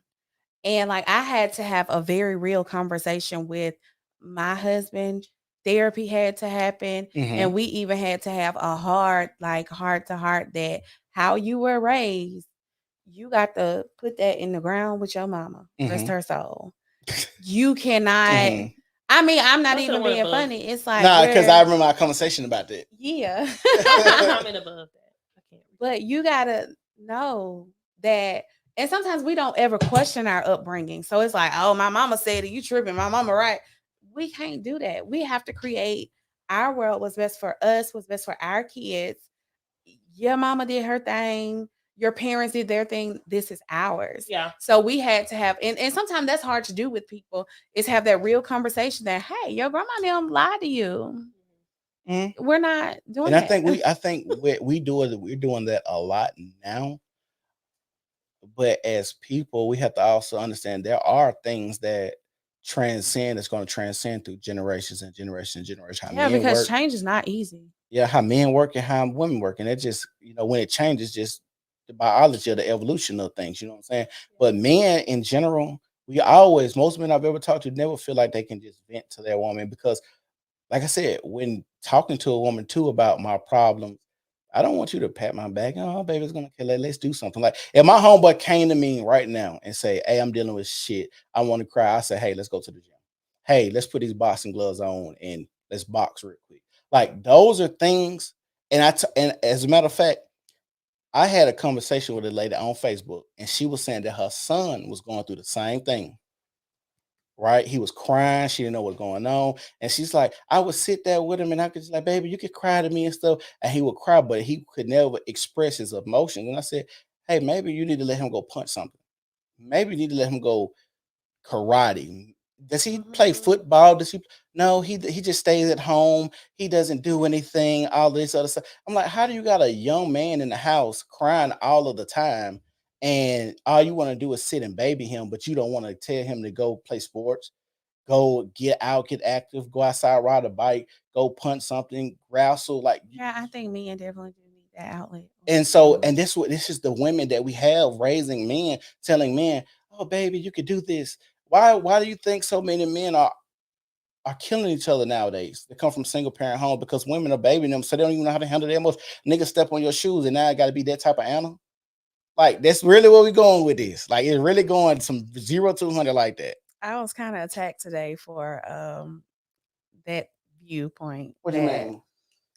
Men raised by single mothers are most often damaged. You said what?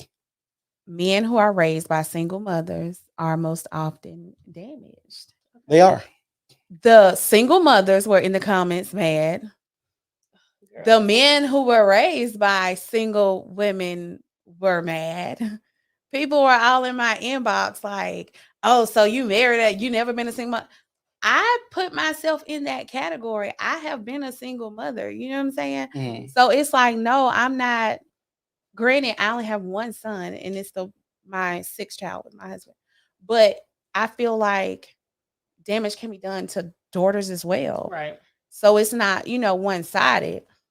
But yeah, I was like attacked for that view. Like, y'all have altered reality. That's real. Women cannot raise boys to be men. And that's a true statement. And I think with us as our community, we need to have like a rites of passage with young men.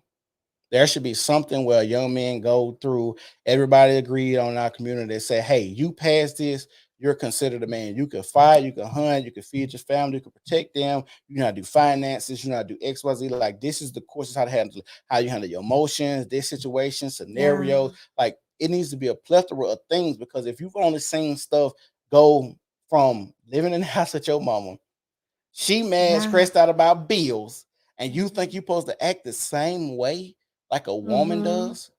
I had No. I put on my social media page, and I just jump in and go for the jugular. But I said oftentimes, like, single men that are out here that are like single fathers that talk so negatively about women, their baby mamas and all that kind of stuff. Yeah. I said this. You grew up watching your mom get done like how Future does women. And when you see a Russell Wilson, a guy that is coming in, stepping in, taking care of his wife, you see that person as an alien or as someone that is coming in to take the territory and turn it over to something negative, because you're used to your mom being dealt wrong, struggling, trying to figure out how she can make ends meet by herself.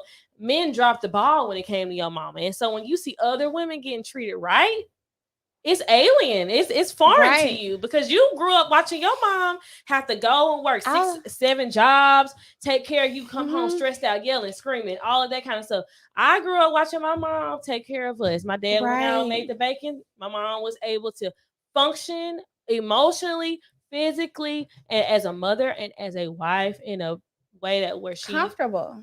Absolutely. But even to put it in a more simple state, when you're raised by a single mother, something as simple as providing groceries and providing a meal, you only watched mom do it. So now you're in a situation where a woman expects you to provide the groceries and I'm going to make it a meal. Oh, that bitch is selfish. She lazy. My mama did it all. Because I feel like a strong Black woman is only a single Black woman that has gone out and made all of, worked hard, went home, cooked a meal, cleaned up, took care of the kids. And I feel like a strong Black woman has two definitions. Of course, that single mother is a strong Black woman. I feel like my mom had strength in being feminine and being submissive and being at home. Because that definitely takes some strength. Absolutely. I feel like my mom made sacrifices financially for her own gain so that my father could make the sacrifices that he needed to take care of our family. And even to this day, they've been married 30 years. And for, in their dynamic, he has always been the breadwinner. And he even told me too, when I was talking to him recently, during his time of going to law school and my mom was working, he was like, your mom helped me do my job. Like, my job is to take care of the family. Your mom was helping me fulfill the obligation that I have. And so when she helped do that and I graduated and I got my own law firm, it was my job to take care of your sister and me and my mom. And so he thanks my mom for that. And I think his gratitude is always everlasting, the way that he takes care of her now. You have men that even when they are cared for like that and sacrificed for like that, they feel like, oh, that's what you should do. And I'm going to tell you why. When they're raised by a single mother, what does mom do? Mom took care of me. Mom put into me. I never saw the other side of what was supposed to happen.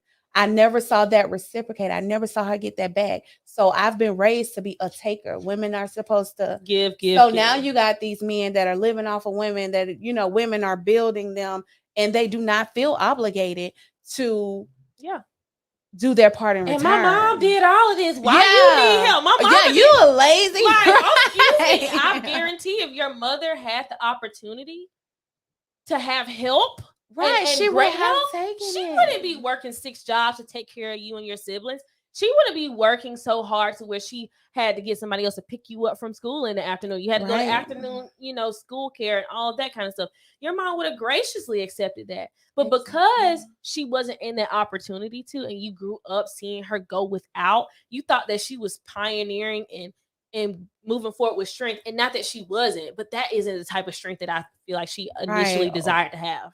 Right. I think with your Russell Wilson comment, I think that might be a two-sided thing. And the reason I say that, a lot of men felt the way about Russell Wilson because of his track record with women and how women treated him as a doormat.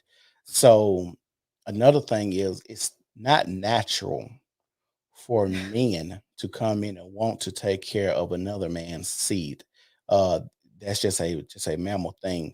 And when we look at paternity and how big paternity is, and how many men wants to know, who's their child and not, and taking care of another man's child.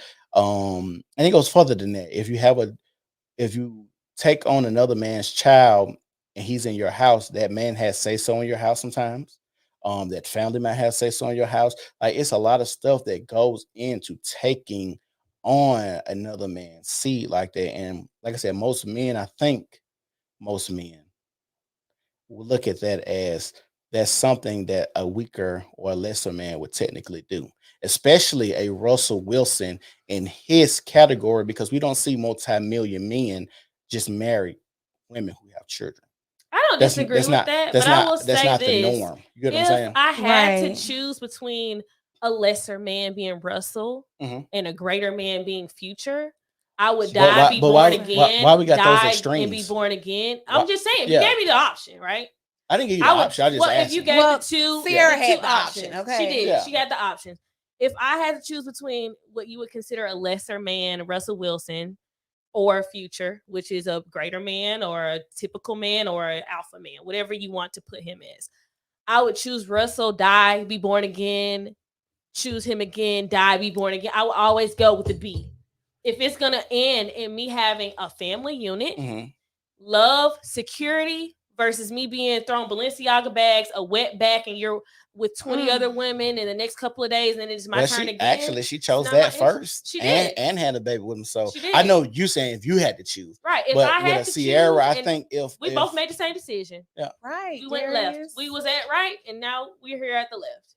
Yeah, I feel He like said I got jumped today for I did. Like everybody. oh, he was on that. Yeah, I yeah. didn't see. He came to my defense too. He was Oh, for Can you real? go to that comment Oh. that starred?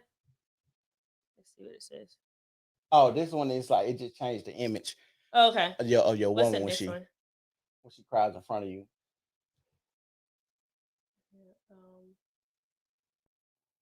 We grew up trying to protect my mom's peace and independence from all men. Correct. Yay, Dominique. I appreciate you. I can read some of them. He's a doormat. Oh, friend. I love doormats. If he's a doormat, I want a doormat. right. And see, Okay. and what see, does the that comment thing, say? the thing is respect. And I think that's what a lot of men don't think they see in that relationship, is the respect that men long for. And they think that he more so is the doormat, the pushover. And like I said, it is not, and people got to realize this. It's not just Sierra. The reason they think that is how his teammates talk about him. And this is just a circle of men. He plays in a competitive league, football. And when the men who gather around you say the same thing about you, that's your character, your representation. And now you're playing worse than you ever have played since you've been with this woman. And hold on, before you give me that look, don't act like people don't come into our lives and change how we move and do things. That's true. So before, this nigga was a Super Bowl, going to Super Bowl 2 times ass nigga, but now he was single. He's fucking exactly, because a husband and a dad you're now. He's adjusting. Thank you. I feel like family over finances. Right. So especially when they're both like financially. absolutely. This is what I'm gonna say. When you raising children, your last name is all you got to give them when you're dead and gone. Dominique, Money, I'm gonna say money LeBron be dating snow bunnies. So Money- blogs say so. Money is cool, Allegedly. but your child has to walk around with that last name. I don't want to be I don't want to be a son and people talking about, oh, your daddy was fucking garbage when he played football. If that's the case, he need to go sit his ass down and retire and enjoy the money. Because you have Right, my daddy was paid garbage. Okay, You like literally, No. Like, You don't. He wasn't paid garbage. That's not true. He was paid because he was a Super no, Bowl. no, he was saying winning. she was saying you called him garbage. He was paid right. garbage. Not saying he was paid badly, but you No, called him no. garbage. No. He was paid garbage. No, I Right. get what you were saying. I'm saying he didn't get paid because he was garbage. He got paid because he went to the Super Bowl twice and won one of them. Right. getting paid I now feel or like he's called he's garbage? already Right. proven himself. He's already paid. And you're proving my point. Let- That's what I'm saying. If that's the case, he proved his point. Things have changed. He's married, has family now.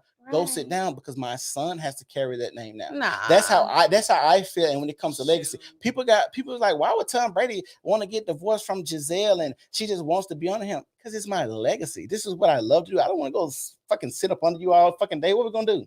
Yeah, he don't have to. We're not saying Oh, that yeah, he's he doing is that. too. He's also getting older. You shift gears in life. They are financially stable. No, I agree. No, I agree with you.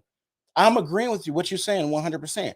If that's the case, if we're just gonna look at it like he has the money, he can go home and sit down and do whatever. He should just go home and sit down. or not. Tom Brady has Oh. lost his wife. He sucks right now. Get with Tom Brady don't- The league Click on and this, passing. Tani for the larger like Largest paragraph go garbage. up because it says something about women with multiple. But some women who have multiple kids feel like a real man will step up to take care of her without obligation to her kids. But how can I care for her and not the kids? I will say this to you, Tony. There are women that feel like men are gonna step up, and I'm not gonna disagree that there are men that are gonna step up because that is true. However, in Sierra's case, she was already a celebrity, to start Yeah. out with. But even if you take away her celebrity, I know Kevin Samuels, people that hate him are gonna hate this, but she's a beautiful woman. Sierra is definitely gorgeous. She is breathtaking when she Mhm. walks into the room. And so I'm her off the looks liquor. alone may get her into spaces where there are high value men. This man that just may said take that away. Russell Wilson fourth in the league in passing, and their record is one in. Hold on, what their record is? I know you ain't talking about this garbage head record. Well, I'm like this, Dominique. I love me a Russell. Okay. I Right, don't want no right. future. God And even- forget. I do not want no Balenciaga bag because I hear he buying bags and I know. But see, a lot of women Yes. will sign up for that, and that's the Yeah, thing. but I would say people that don't value marriage, they probably would sign up for that. I value marriage. I want my husband to be some women who believe they value marriage think that's what marriage is. Oh, I want a Prob- husband to spoil me. true. I want a husband to, True. you know what I'm saying? I want you to spoil me with love because I'm pretty sure Sierra getting bags too. Russell is paid Right. nice. Yeah, he paid. And I'm sure she getting bags too, but at least she coming home to her man and not Future who got 6, 7, 8 baby mamas. Like I said, she multiple chose. children. If she could choose, I'm pretty sure it's gonna be the She did nigga. get engaged too. The nigga. You know what I mean? the So she nigga. got further than the other baby mamas, but I think Right. this it clicked for her. It's not gonna work out here. This type isn't gonna work. Everybody Move. saying the same shit. Like, bro, why y'all be saying this? Like, They lying. Bruh. I watch NFL demonstration. It's all right? Denver has gotten worse since Russell got Okay, there. when I'm talking, we ain't talking about what he doing on the field. No, but that's what I'm. This what she said. So you feel like he should retire to protect a legacy? his name. Fuck the legacy. Your name is what you give your kids. Your name. I like Like you got to understand. Like when people talk, when they say it's Future. This is why I don't condone what a Future does. You got this image of being this no good ass nigga, right? And I'm your son, and you treat my mama like this, and I go around, and then people find out, oh, my dad is Future. So your mama was one of the hoes Future was fucking. I gotta Maybe carry that that. was You get what I'm saying? So your your mom was name, his ex-fiance. your name is important. Your name that you give your kids is important. That's why I pride myself on not doing anything where people be like, oh, your daddy was Cedric Allen. Oh, we know him. He was XYZ. He did XYZ. Get talked down to me. I ain't got to worry about that. You know what I'm saying? And like I said, with Future, any of his kids go to school. Yeah, you know my daddy's Future. kids might be like, "Oh, so your mom was one of the hoes he had." So with their daddy being Future, you think they focused on his mama Secondly, being a hoe? if we're Yeah, gonna be real, definitely, it's a yeah. lot of baby mamas, so celebrity kids that got. Right. I don't know if that kids would be saying that. No, Because they some be kids- going, They- y'all daddy rich. Hold on, Yeah. have we seen how celebrity kids turn out? But what I'm saying is, I'm if just they're saying, in a situation where they are with other people of a certain caliber, it's a lot of men that are celebrities that got kids other places. Do you think T.I.'s daughter Deja went to school and they was like, "Oh, you T.I., your mom was his hoe"? but No, he has kids that are outside of Tiny. I don't think that they would be, "Hey Deja, your mama was T.I. hoe, right? How you doing, girl?" I don't feel like that's the case. I think it's norm. hold on, we talking about T.I. compared to Future for one. But what I'm saying is the I fact that know, it's I a get- baby mother I and not get- a wife. Russell Or I get what fiance. you're saying, because one thing they did do when they was raising T.I., they rarely had her on TV. They had like one episode close to the end of that television where they tried to bring her on, and then act like their relationship was better because she was getting older. But that's to the public nationwide. Do you think that people in They her was inner it was circle didn't know? protecting. Yeah, from the public, from people outside of Atlanta. You have to. What you mean? You're going to be in the public, at one Right. point in And so I'm time. saying, when she going to school with people that know who her daddy is, ain't nobody talking about, "Hey, Deja, your mama was T.I. hoe." Nobody said that. Why they wouldn't? Show me. I'm just saying, why wouldn't it? Because I know people when I was If in you school. say it's happening, show me. I'm just saying, I know people. I can't show you. I'm Okay. saying It's an I've been in situations where I know for a fact people like, "Oh, you was the hoe." And the reason I'm gonna tell you, I'm gonna just give you a personal story. My granddaddy, 30 years older than my grandmother. My grandma was considered the home wrecker, or the whore that I'm talking about. They used to call my grandmother the young girl, and people did not know why they called her that. My aunt went to the hospital and found another lady across the hallway with the same last name as her. They got to talking.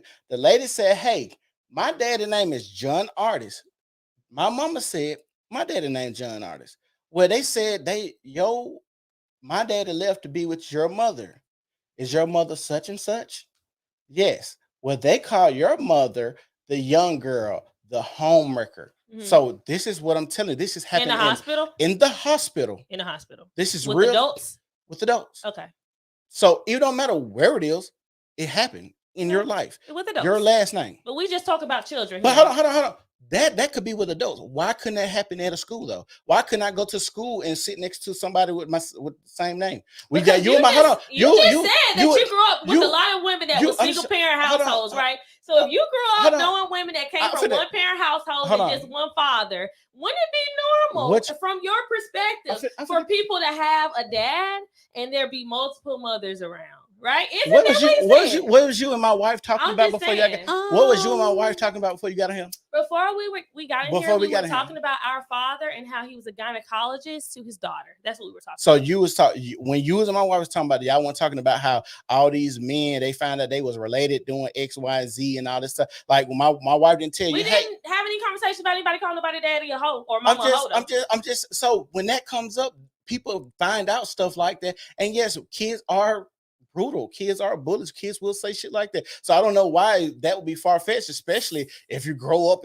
especially going to a black school and hear how people talk. Yes, they will call your mother a whore. I don't even know why this is. It's not far-fetched. However, that's what I'm saying. I don't even know why this is. I'm going to retire in my career based off the fact that somebody's going to tell my kid that I'm garbage on the field. Okay, hold on. That's a stretch. Listen to this. So you mean to tell me people don't look at these people as idols? Sure they do. People don't go to the hospital and talk to little kids that's on their deathbed and stuff, and they make big things about it and documentaries about it and stuff. You mean to tell me people don't hang up jerseys in their house, sign jerseys of people and stuff? You don't think people go and be diehard fans and actually commit crimes and stuff? So if those are the people that ain't related to this person, the person that's related to him ain't gonna feel the type of ways of someone saying, "Hey, your daddy was fucking trash." You and Russell Westbrook then come on TV and say, "Hey, people are treating my family fucked up and my kids and saying stuff to them because they say I'm playing trash." This was a real thing. But we retire to our mansion every night. Not when my kid, not when y'all see her talking to. I don't understand. I just don't like. Hold on. It's fun. No, This is it's the principle. No. It's fun. It's funny when you say we retired to my mansion because that's a thing that a lot of people like to say. Because I'm rich, I'm supposed to be bulletproof to all the shit that's going on in the world. I'm not saying be bulletproof, but I'm saying. But if that was the case, if Russell Westbrook felt like you felt, why wouldn't he just say? Sure, we agree. Why wouldn't he just say, "Oh, I don't give a fuck about them saying"? But he got on national TV and said this. He didn't say, "Oh, but I retired to my mansion." He said, "Y'all being fucked up to my kids and my wife." Okay, I could see voicing And that. he has the money. Again, with Russell Wilson, I just don't see that I'm going to retire in my career based off of the opinions of people who have less than me. Like this is where men. I think that there are just as many people that agree that disagree. So it's like you're not going to cater to one. Yeah, he's hated for other stuff. Basically, is what I'm saying. Who? Russell Wilson. Some people somewhere hate him for some other reason, and they're going to direct it to his career. Right. Yeah. So the same reasons that you're loved are going to be the same reasons that people don't like you as well. So I agree, but we can agree to disagree.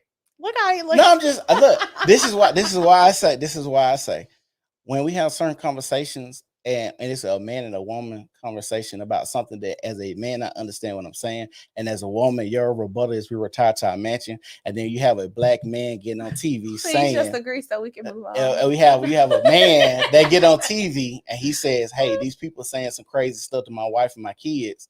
It ain't I retired to my mansion. It's not that." So that's okay. So are they gonna now stop? Did he stop playing? No, the reason Did he retire? The reason that I'm saying this is because I'm telling y'all because y'all are affecting my children. Did he retire? No, he didn't retire. No. I didn't say he was going to retire. I don't even know why him retiring was even put yourself into that light, into those careers. When you step into being idolized, everything you do is going to affect your children regardless. Correct. I agree. So again, retiring because people are being mean to my kids. I don't know. Yeah. No. Not because they're being mean to your kids. It's because of how you're playing. If you're playing good, I mean, don't you go? People are like, "Oh my God," you know. So you really feel like people will come bother Mariah Carey's kids at school, like, "Oh, your mama been hitting bad notes." Yeah, I believe so. And the reason I'm saying that, why your mama don't walk no more? Hold on. The reason, crazy. The reason, hold on, no. The reason, your mama getting Wayne. Why are you still? I don't know that funny, but okay. But the reason I say that is because your mama is not the next talk about it. Evil Longoria. Your mama is not the next talk about it. She did hit the road. But Tyra Banks, I'm confused because that's funny, and Tyra Banks ain't trying to model still. She gave that shit up. Tyra Banks actually is getting ready to have a kid. I'm just saying she's not America's Next Top Model. She's been on the show. Right. Evil Longoria didn't hit the roadway. Right. They know it. What you're saying is true. That is very true. But then because it stopped them. They know when to hang that shit up. But then it stopped them. That's what we're saying, right? Stop them from what? I mean, that's what I'm confused on. Because you just said Russell needs to retire to protect. I didn't say that. I said his play. Mariah Carey should never hit another note. Oh, because her last songs have been horrible. But I don't see nobody putting Mariah Carey on albums or any of that shit. Like, when the last time Mariah Carey sung a national anthem? Oh, she just sung recently. One national anthem. It was recently. And it was bad. But y'all sitting there talking about it was bad. It's not like y'all giving her praise. But she's not going to stop singing. Yeah, she's not going to stop. She's going to keep booking shows. Look, this is all I'm saying. This is all I'm saying. It ain't calling Mariah Carey and saying that if I was a kid and you fuck with me, yeah, I'm saying, did you hear your mama sing that note? Did R. Kelly stop making albums? Because he just allegedly slightly sort of kind of took it back, released the album, right? Yeah. But we do know people who, when they family do stuff, they go change their names and stuff. So I'm confused. Yeah, I'm just saying, Jeffrey it's true. Dahmer had went and Just- changed his whole name. So Just because We're not. bad. You can't compare Jeffrey Dahmer. but to hold on, she can't. a football career. No. She just used R. Kelly as if R. Kelly went out here doing stuff with kids. But- Allegedly. Hold There we on, go, 'cause hold he on. didn't- Let's he go didn't there. go to jail for that. You- He went to you- jail for racketeering. you- He did not go to hold jail on, for hold on. sex trafficking. Hold on. Or So you don't think he tampering did with a it? minor. He didn't go to jail for that. No, He went to jail dude. for I'm racketeering. asking you. Do you think he did it? Did what? The kids. What kid? In the court of public opinion. So you fuck with R. Kelly? I'm guessing. I don't You listen to R. fuck Kelly with R. still? Kelly. You listen to I R. Kelly don't. still? I never listened to R. Kelly. Okay. I like we talked about. I'm a principal person, Yeah. and just with the principal, I don't feel like he was just baby raping.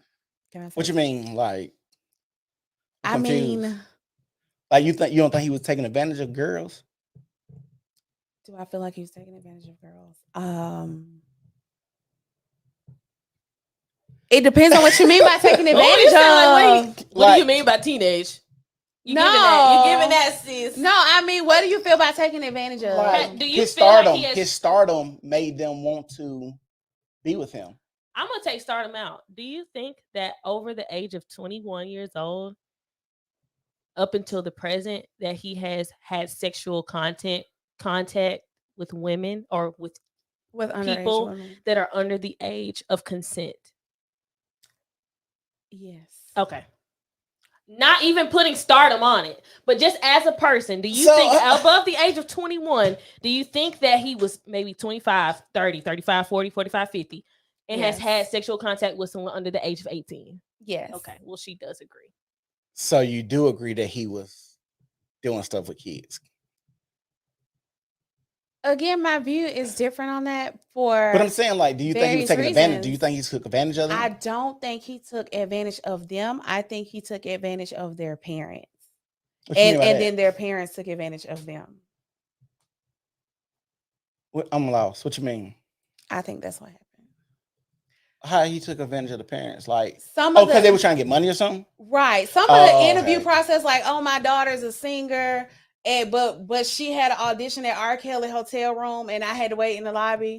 I'm gonna put this You legality think it was stuff like on that? it. I'm Yeah, gonna put this legality it on was it. released that Oh. they people were actually. But saying what I'm gonna that. say is, legally, you can have an audition in a hotel room. Legally, as a parent, you can allow your children to go in said hotel room.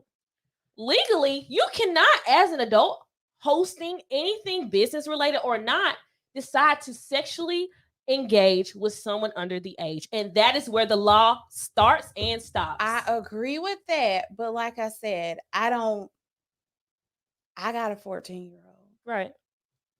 I don't care who was in that hotel and how bad she want to sing. You ain't singing in no hotel That room with no goes grown within the man. moral compass of where you are. But what I'm saying is what he did engaging in sexual activity was a begin and ending action of himself and not regarding any other True. person. He was wrong, but again, he didn't go to jail for that. He went to jail for racketeering. Yeah. I feel like he was wrong, but I don't feel like if he was going to be in prison for that, he should have went by himself. That's my whole point, because it's like, again, I have a 14-year-old daughter. If I was going to send, a You hotel can't room, prove that I in can't court. come. You cannot prove that in court. And I'm just letting you know. True, but You can't. also, okay, well, they put those kids in danger. You cannot prove that in court. You can't prove that that was the intent unless there was, hey, I'm taking my kid here. My kid is 14.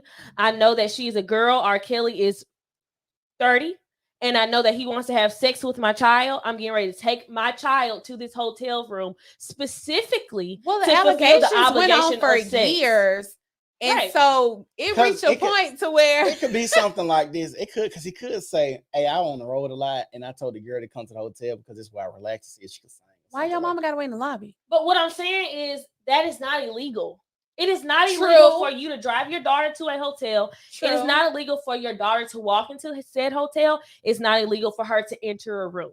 the part where it becomes illegal. But in most is states, the your sexual contact. 14-year-old can legally marry an older person with your consent. True. So, but he wasn't getting married in the hotel room. We didn't talk about marriage. True, we but talk about their sex. parents consented to something. You can get married at 14? You I can thought get in married. some states it was like 14 or 16 with your or something like parents' that. consent. Yeah. Y'all think people going for that? Yeah. In those polygamous states. Yeah. Have you seen Keepsake, the Mormon documentary? No. Keep safe and obey. Keep something and obey. Those people were getting married at the start of puberty. Some of them were as young as 12 years old, marrying men that were in their 50s and 60s. My ex. Keep sweet and obey. That's what it's called. Oh. My ex, his mom was married at 15. Said, don't try to do my homework like that. Who's your homeboy? R. Kelly, I guess. Oh. My ex-parents, his mom was married at 15. The dad was like 17 or 18. But see, that's no, that's that age gap ain't that bad. 15 and 17 ain't. I mean, but 15. 15 like, and 17. The mama had to sign the consent. My 15-year-old can't get married. Yeah, that's what happened. Oh, we had to talk about it. Your daughter got pregnant at that age, though.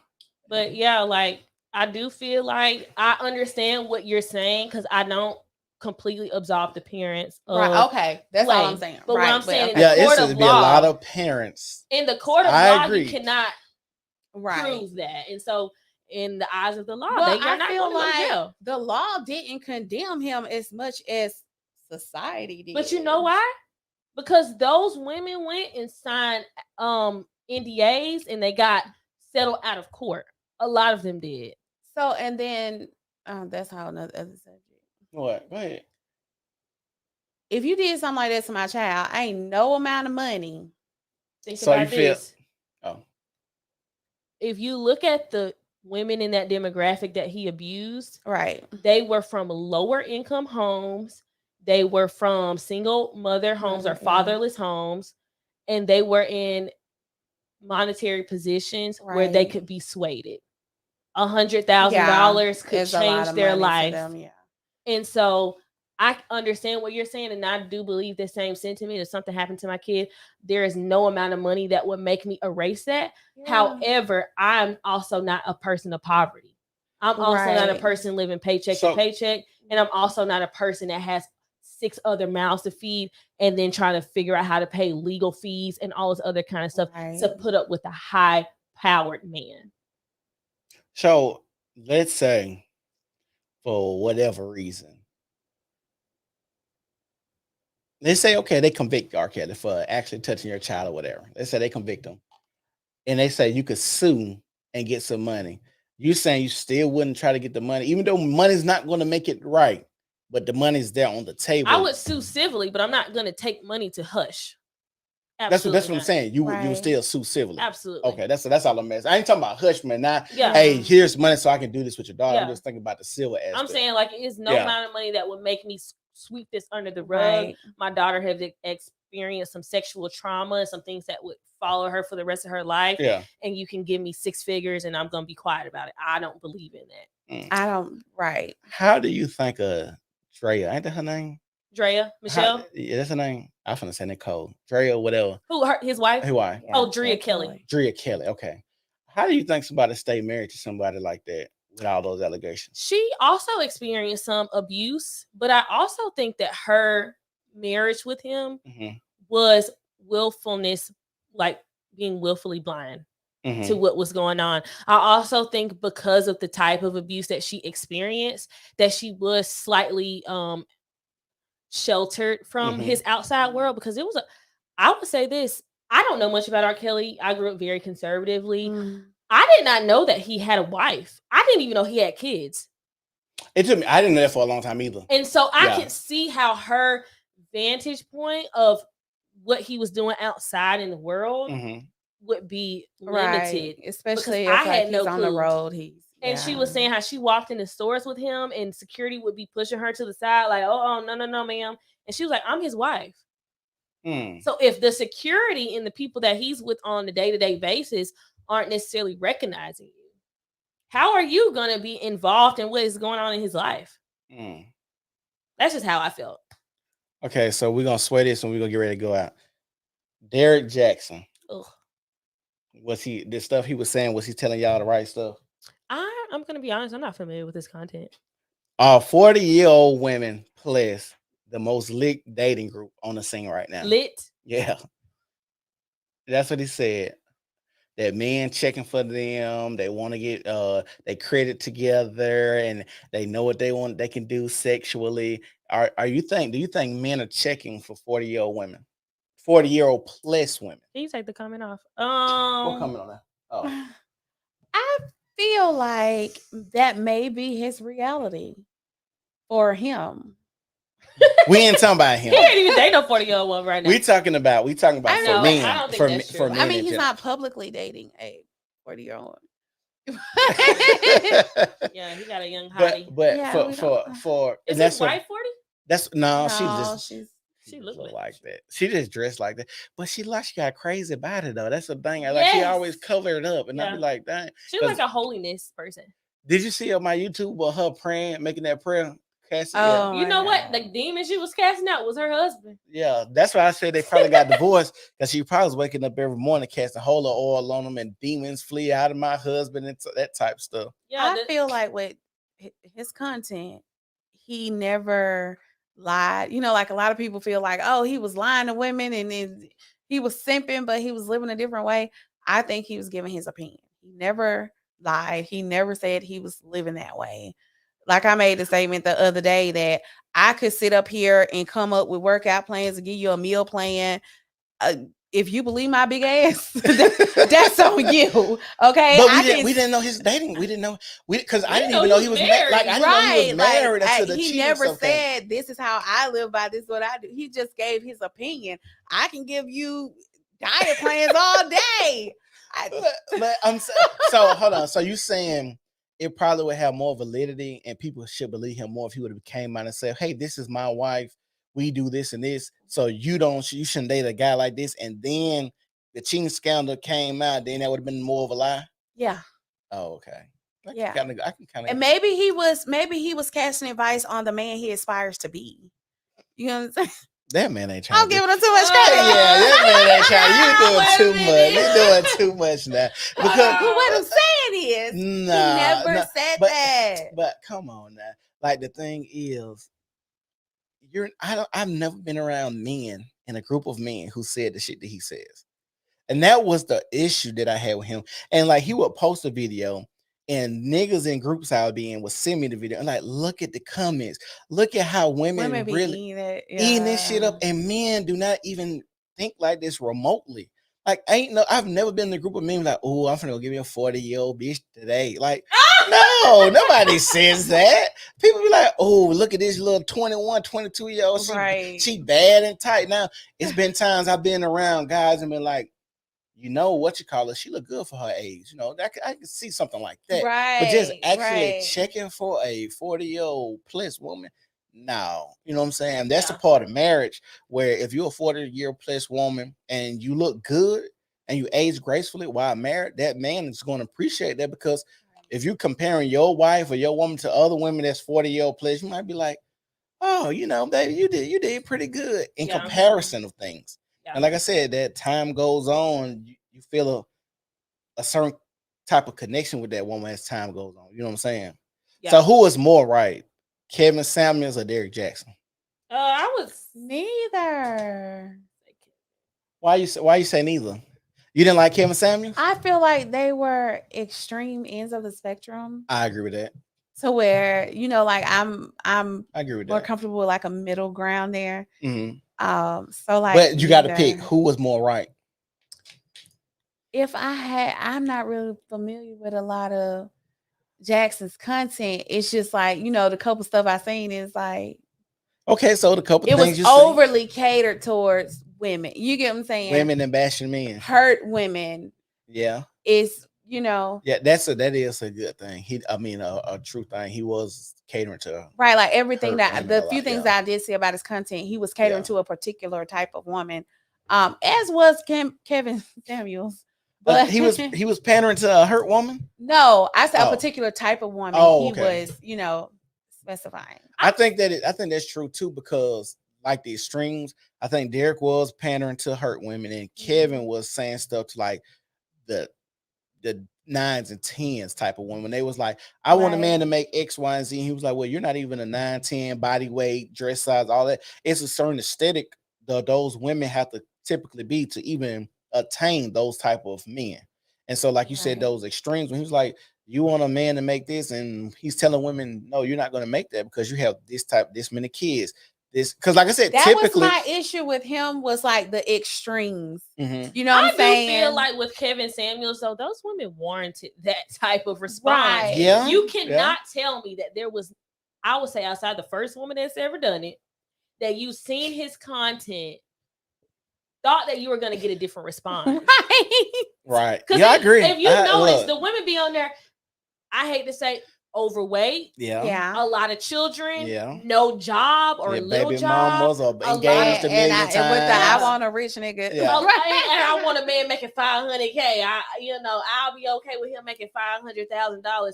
But you got, like a lot of other things going on, and so I will say, for me, I won't say it was humbling for me. Because I'm gonna tell you right now, going on his scale, honey, I'm a 6 and I'm cute and I'm happy. I'm a strong 6. You know what I mean? But am I going out there saying that I need a man that's making $1 million? It put it in perspective. Like, Ashanti, I feel like I'm pretty. But if I'm in a lineup and I'm in competition with women that are for these few men that are looking like Rihanna, they're gonna look clean past my little eyelashes. You know what I mean? They are like, and I'm not gonna say I can't command a space like Rihanna would, but I haven't gotten to the place where I can. You know what I mean? And I'm not gonna say that I won't ever get there, because God knows I really want to be in that space. It's just a clout. Looking at where I am, right now. You know what I mean? Like I am a person who is, I don't have any kids. I'm not married. I'm 28 years old. If I get my hair done, lashes done, I got the right outfit on, I feel like that'd be great. But the trajectory of me being in those spaces where I can get $1 million man, and it's other women that have attributes that men like, breasts, boobs. I don't got none of that. You know what I mean? Like, just being real, I don't have anything there. But actually, that might be a good thing. Not, I don't see you like that, but I'm saying, like, because it's like, as you get older, you pop a few kids out, that old woman spread might feel nice on, you know what I'm saying, for right type of guy. So that's another thing that I think a lot of guys go think about is, if I date her now, what's she gonna look like in 10 years old with a baby coming out of her? And like I said, since you're kind of slender, you got mad at me the other day when I said you was lanky, but when you kind of slender. I don't like lanky. I am a self-proclaimed thick baddie. Okay. You know what I'm saying? Self-proclaimed. Self-proclaimed. And it's very important that the self-proclaimed is in the forefront, because I feel like I'm giving Ariana Fletcher. Just being real. But what? I feel like in my mind, I am. Let her live, okay? In my mind. Because you're ready to hear what I'm self-proclaimed. Yeah, let's hear this. Come on. In my mind, when I wake up and I get out the shower and I'm doing my little dance, it's giving you be dancing too?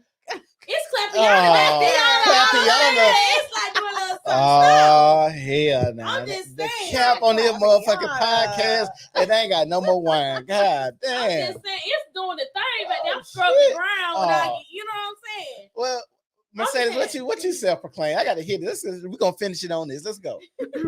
Oh, she cleared her throat. Go ahead, sis. Talk to him. Oh, Talk shit. to him, sis. I was just joking. Talk to him. Come on, what you self-proclaim? I don't self-proclaim anything. Oh, man. I don't know. I don't self-proclaim. Y'all miss Fletcher when I'm, Since we about to get up out of here, I'm going to let the married woman give us some marriage advice that she would like to. You're trying to be funny. But if I had to give some marriage advice. Hold on. Before you go, how am I trying to be funny? Because I know your marriage situation. Not my marriage situation. Other things that I say. You've reviewed my social media and know things get crazy. But you said you be capped out on social media sometimes. Yeah, but people view that as reality. So it's like they do. I know you social media just to have fun. They take that shit. Yeah, serious. but a lot of people feel like that's my life. Please. I live that. Speaking to the camera when you say that. People feel like that's your life. That is not reality. It's jokes. It's entertaining. It's fun. But like people engaged There with say me he on social crying at the media. self-proclaimed. Who's crying at? Darius. Darius, you never seen me from the bike, honey, because it is giving like. Oh It's calling shit. all the boys to the yard. Okay. I'm just letting you know. They don't know how to act. I barely made it through the door. I'm just letting you know. Got him. It's okay, Darius. It's okay, Darius. You can have that feeling. I'm just saying, honey, it's giving Miss Fletcher if you nasty over here. I'm just letting you know. Oh my goodness. Okay. Hell no. Yeah. But go ahead. What you saying now? But if I had to give a piece of marriage advice for women, do not shy away from beating your husband. What? From beating him? What the hell? Oh, sis, you gotta upgrade me. Hold on. I never beat a husband. Girl. Bruh. What? Me and you had this conversation, okay? He's my husband. That don't I mean you can beat that man. I can do what I want to him. I do not endorse this message. I don't endorse this Now damn you've been message agreeing at the all. whole night. Sis, Now, I don't endorse no getting beat up I'm just on. I don't endorse getting beat on though. I'm just Miss Jordan, you see this? You see this? My mama is giving little Jada from the bag. I'm just saying. She giving Miss Jada waiter because my mama is a thick one. Okay, I'm just letting you know. Worse than myself. I'm gonna tell you, look, fellas, don't let her. Go ahead. Feel what you gonna say.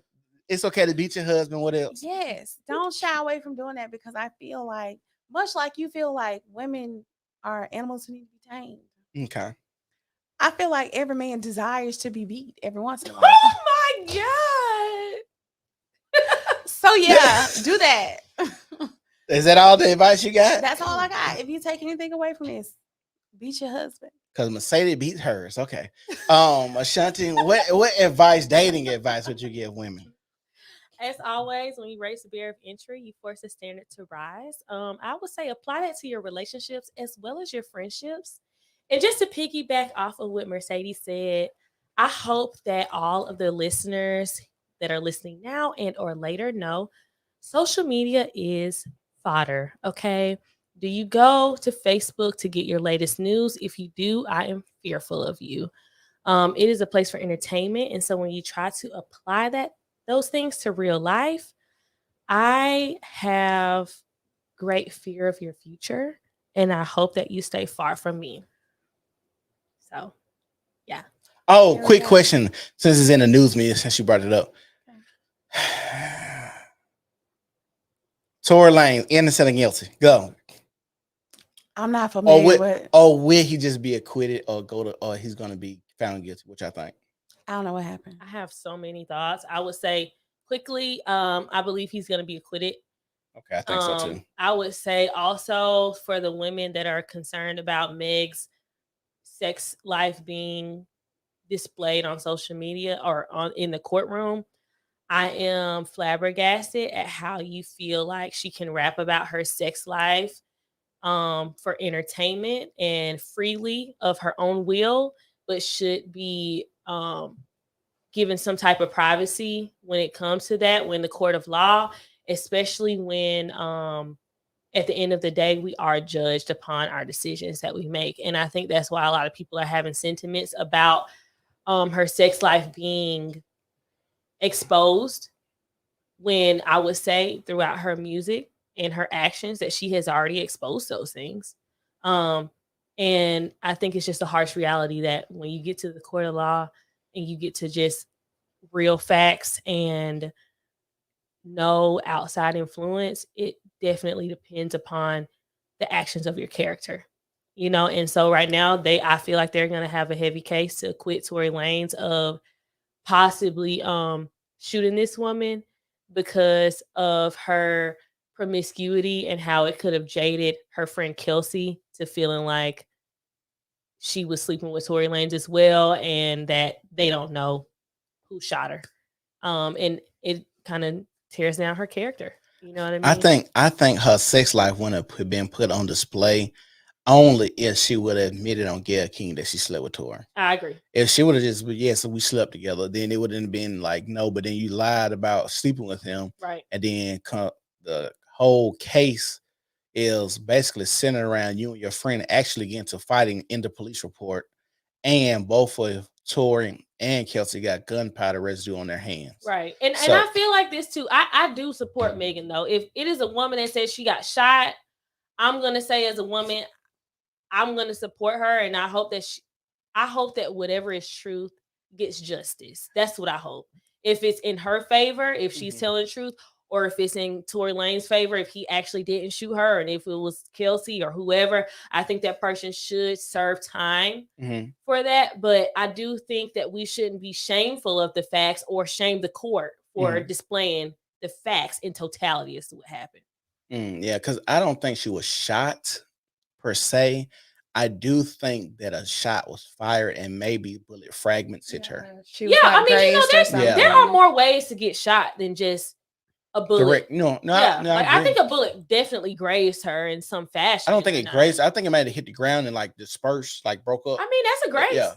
Yeah, that's what I'm saying. That's a graze. I don't think it could be an indirect hit. Yeah, I don't think necessarily nobody was trying to actually shoot her, even though it is stupid to disfire a firearm at any time if you're not planning on using it, your life is not in threat, and drunk people should not be around firearms, period. But honestly speaking, I feel like why do they have firearms? Anytime that you are firing at a person, it's the security guard firearm.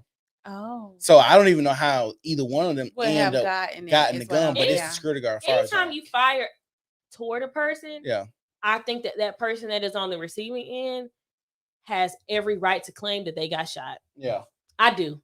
You know what I mean? If you shooting up in the air or you're shooting far away from people and this person got shot over here, I can say they probably still got shot too. But if my feet are here on the ground and you are firing an arm at the ground, I think I have every right to say that you shot me and that it was your intention to shoot me. Because if it wasn't, you wouldn't be aiming it toward my body. I agree. So. I agree, because some people may not understand the damage that a firearm can actually do, or how a bullet can actually break up and disperse. So I agree, if it's aiming towards me, yeah, you're trying to shoot me, but then at the same time, somebody that ain't familiar with guns, we know most people aren't, savvy when it comes to shooting firearms like that too. So I was just wondering, what you think, Mercedes? You still don't know that much? Yeah, I don't. Go ahead. But we about to get out of here. My dating advice is, I think Tori will get acquitted. As a man, we should guard our sexual energy. We should not be out here sleeping around, men or women, but especially men. Should not be sleeping around. It's time that men have to take the reins of control when it comes to especially Black people in our community, and we can't keep just blaming women for like single mother shit now, because it's been prevalent, and women and men should at this point be accountable. But I'm asking the men now to just step up and not be sleeping around and skeeting these hoes that gotta go. Definitely control your DNA. Definitely control your DNA. Yeah, and make sure y'all get DNA tests. If you sneak or not, just make sure you go and do that. It's the New Normal Podcast, and we gone. Bye.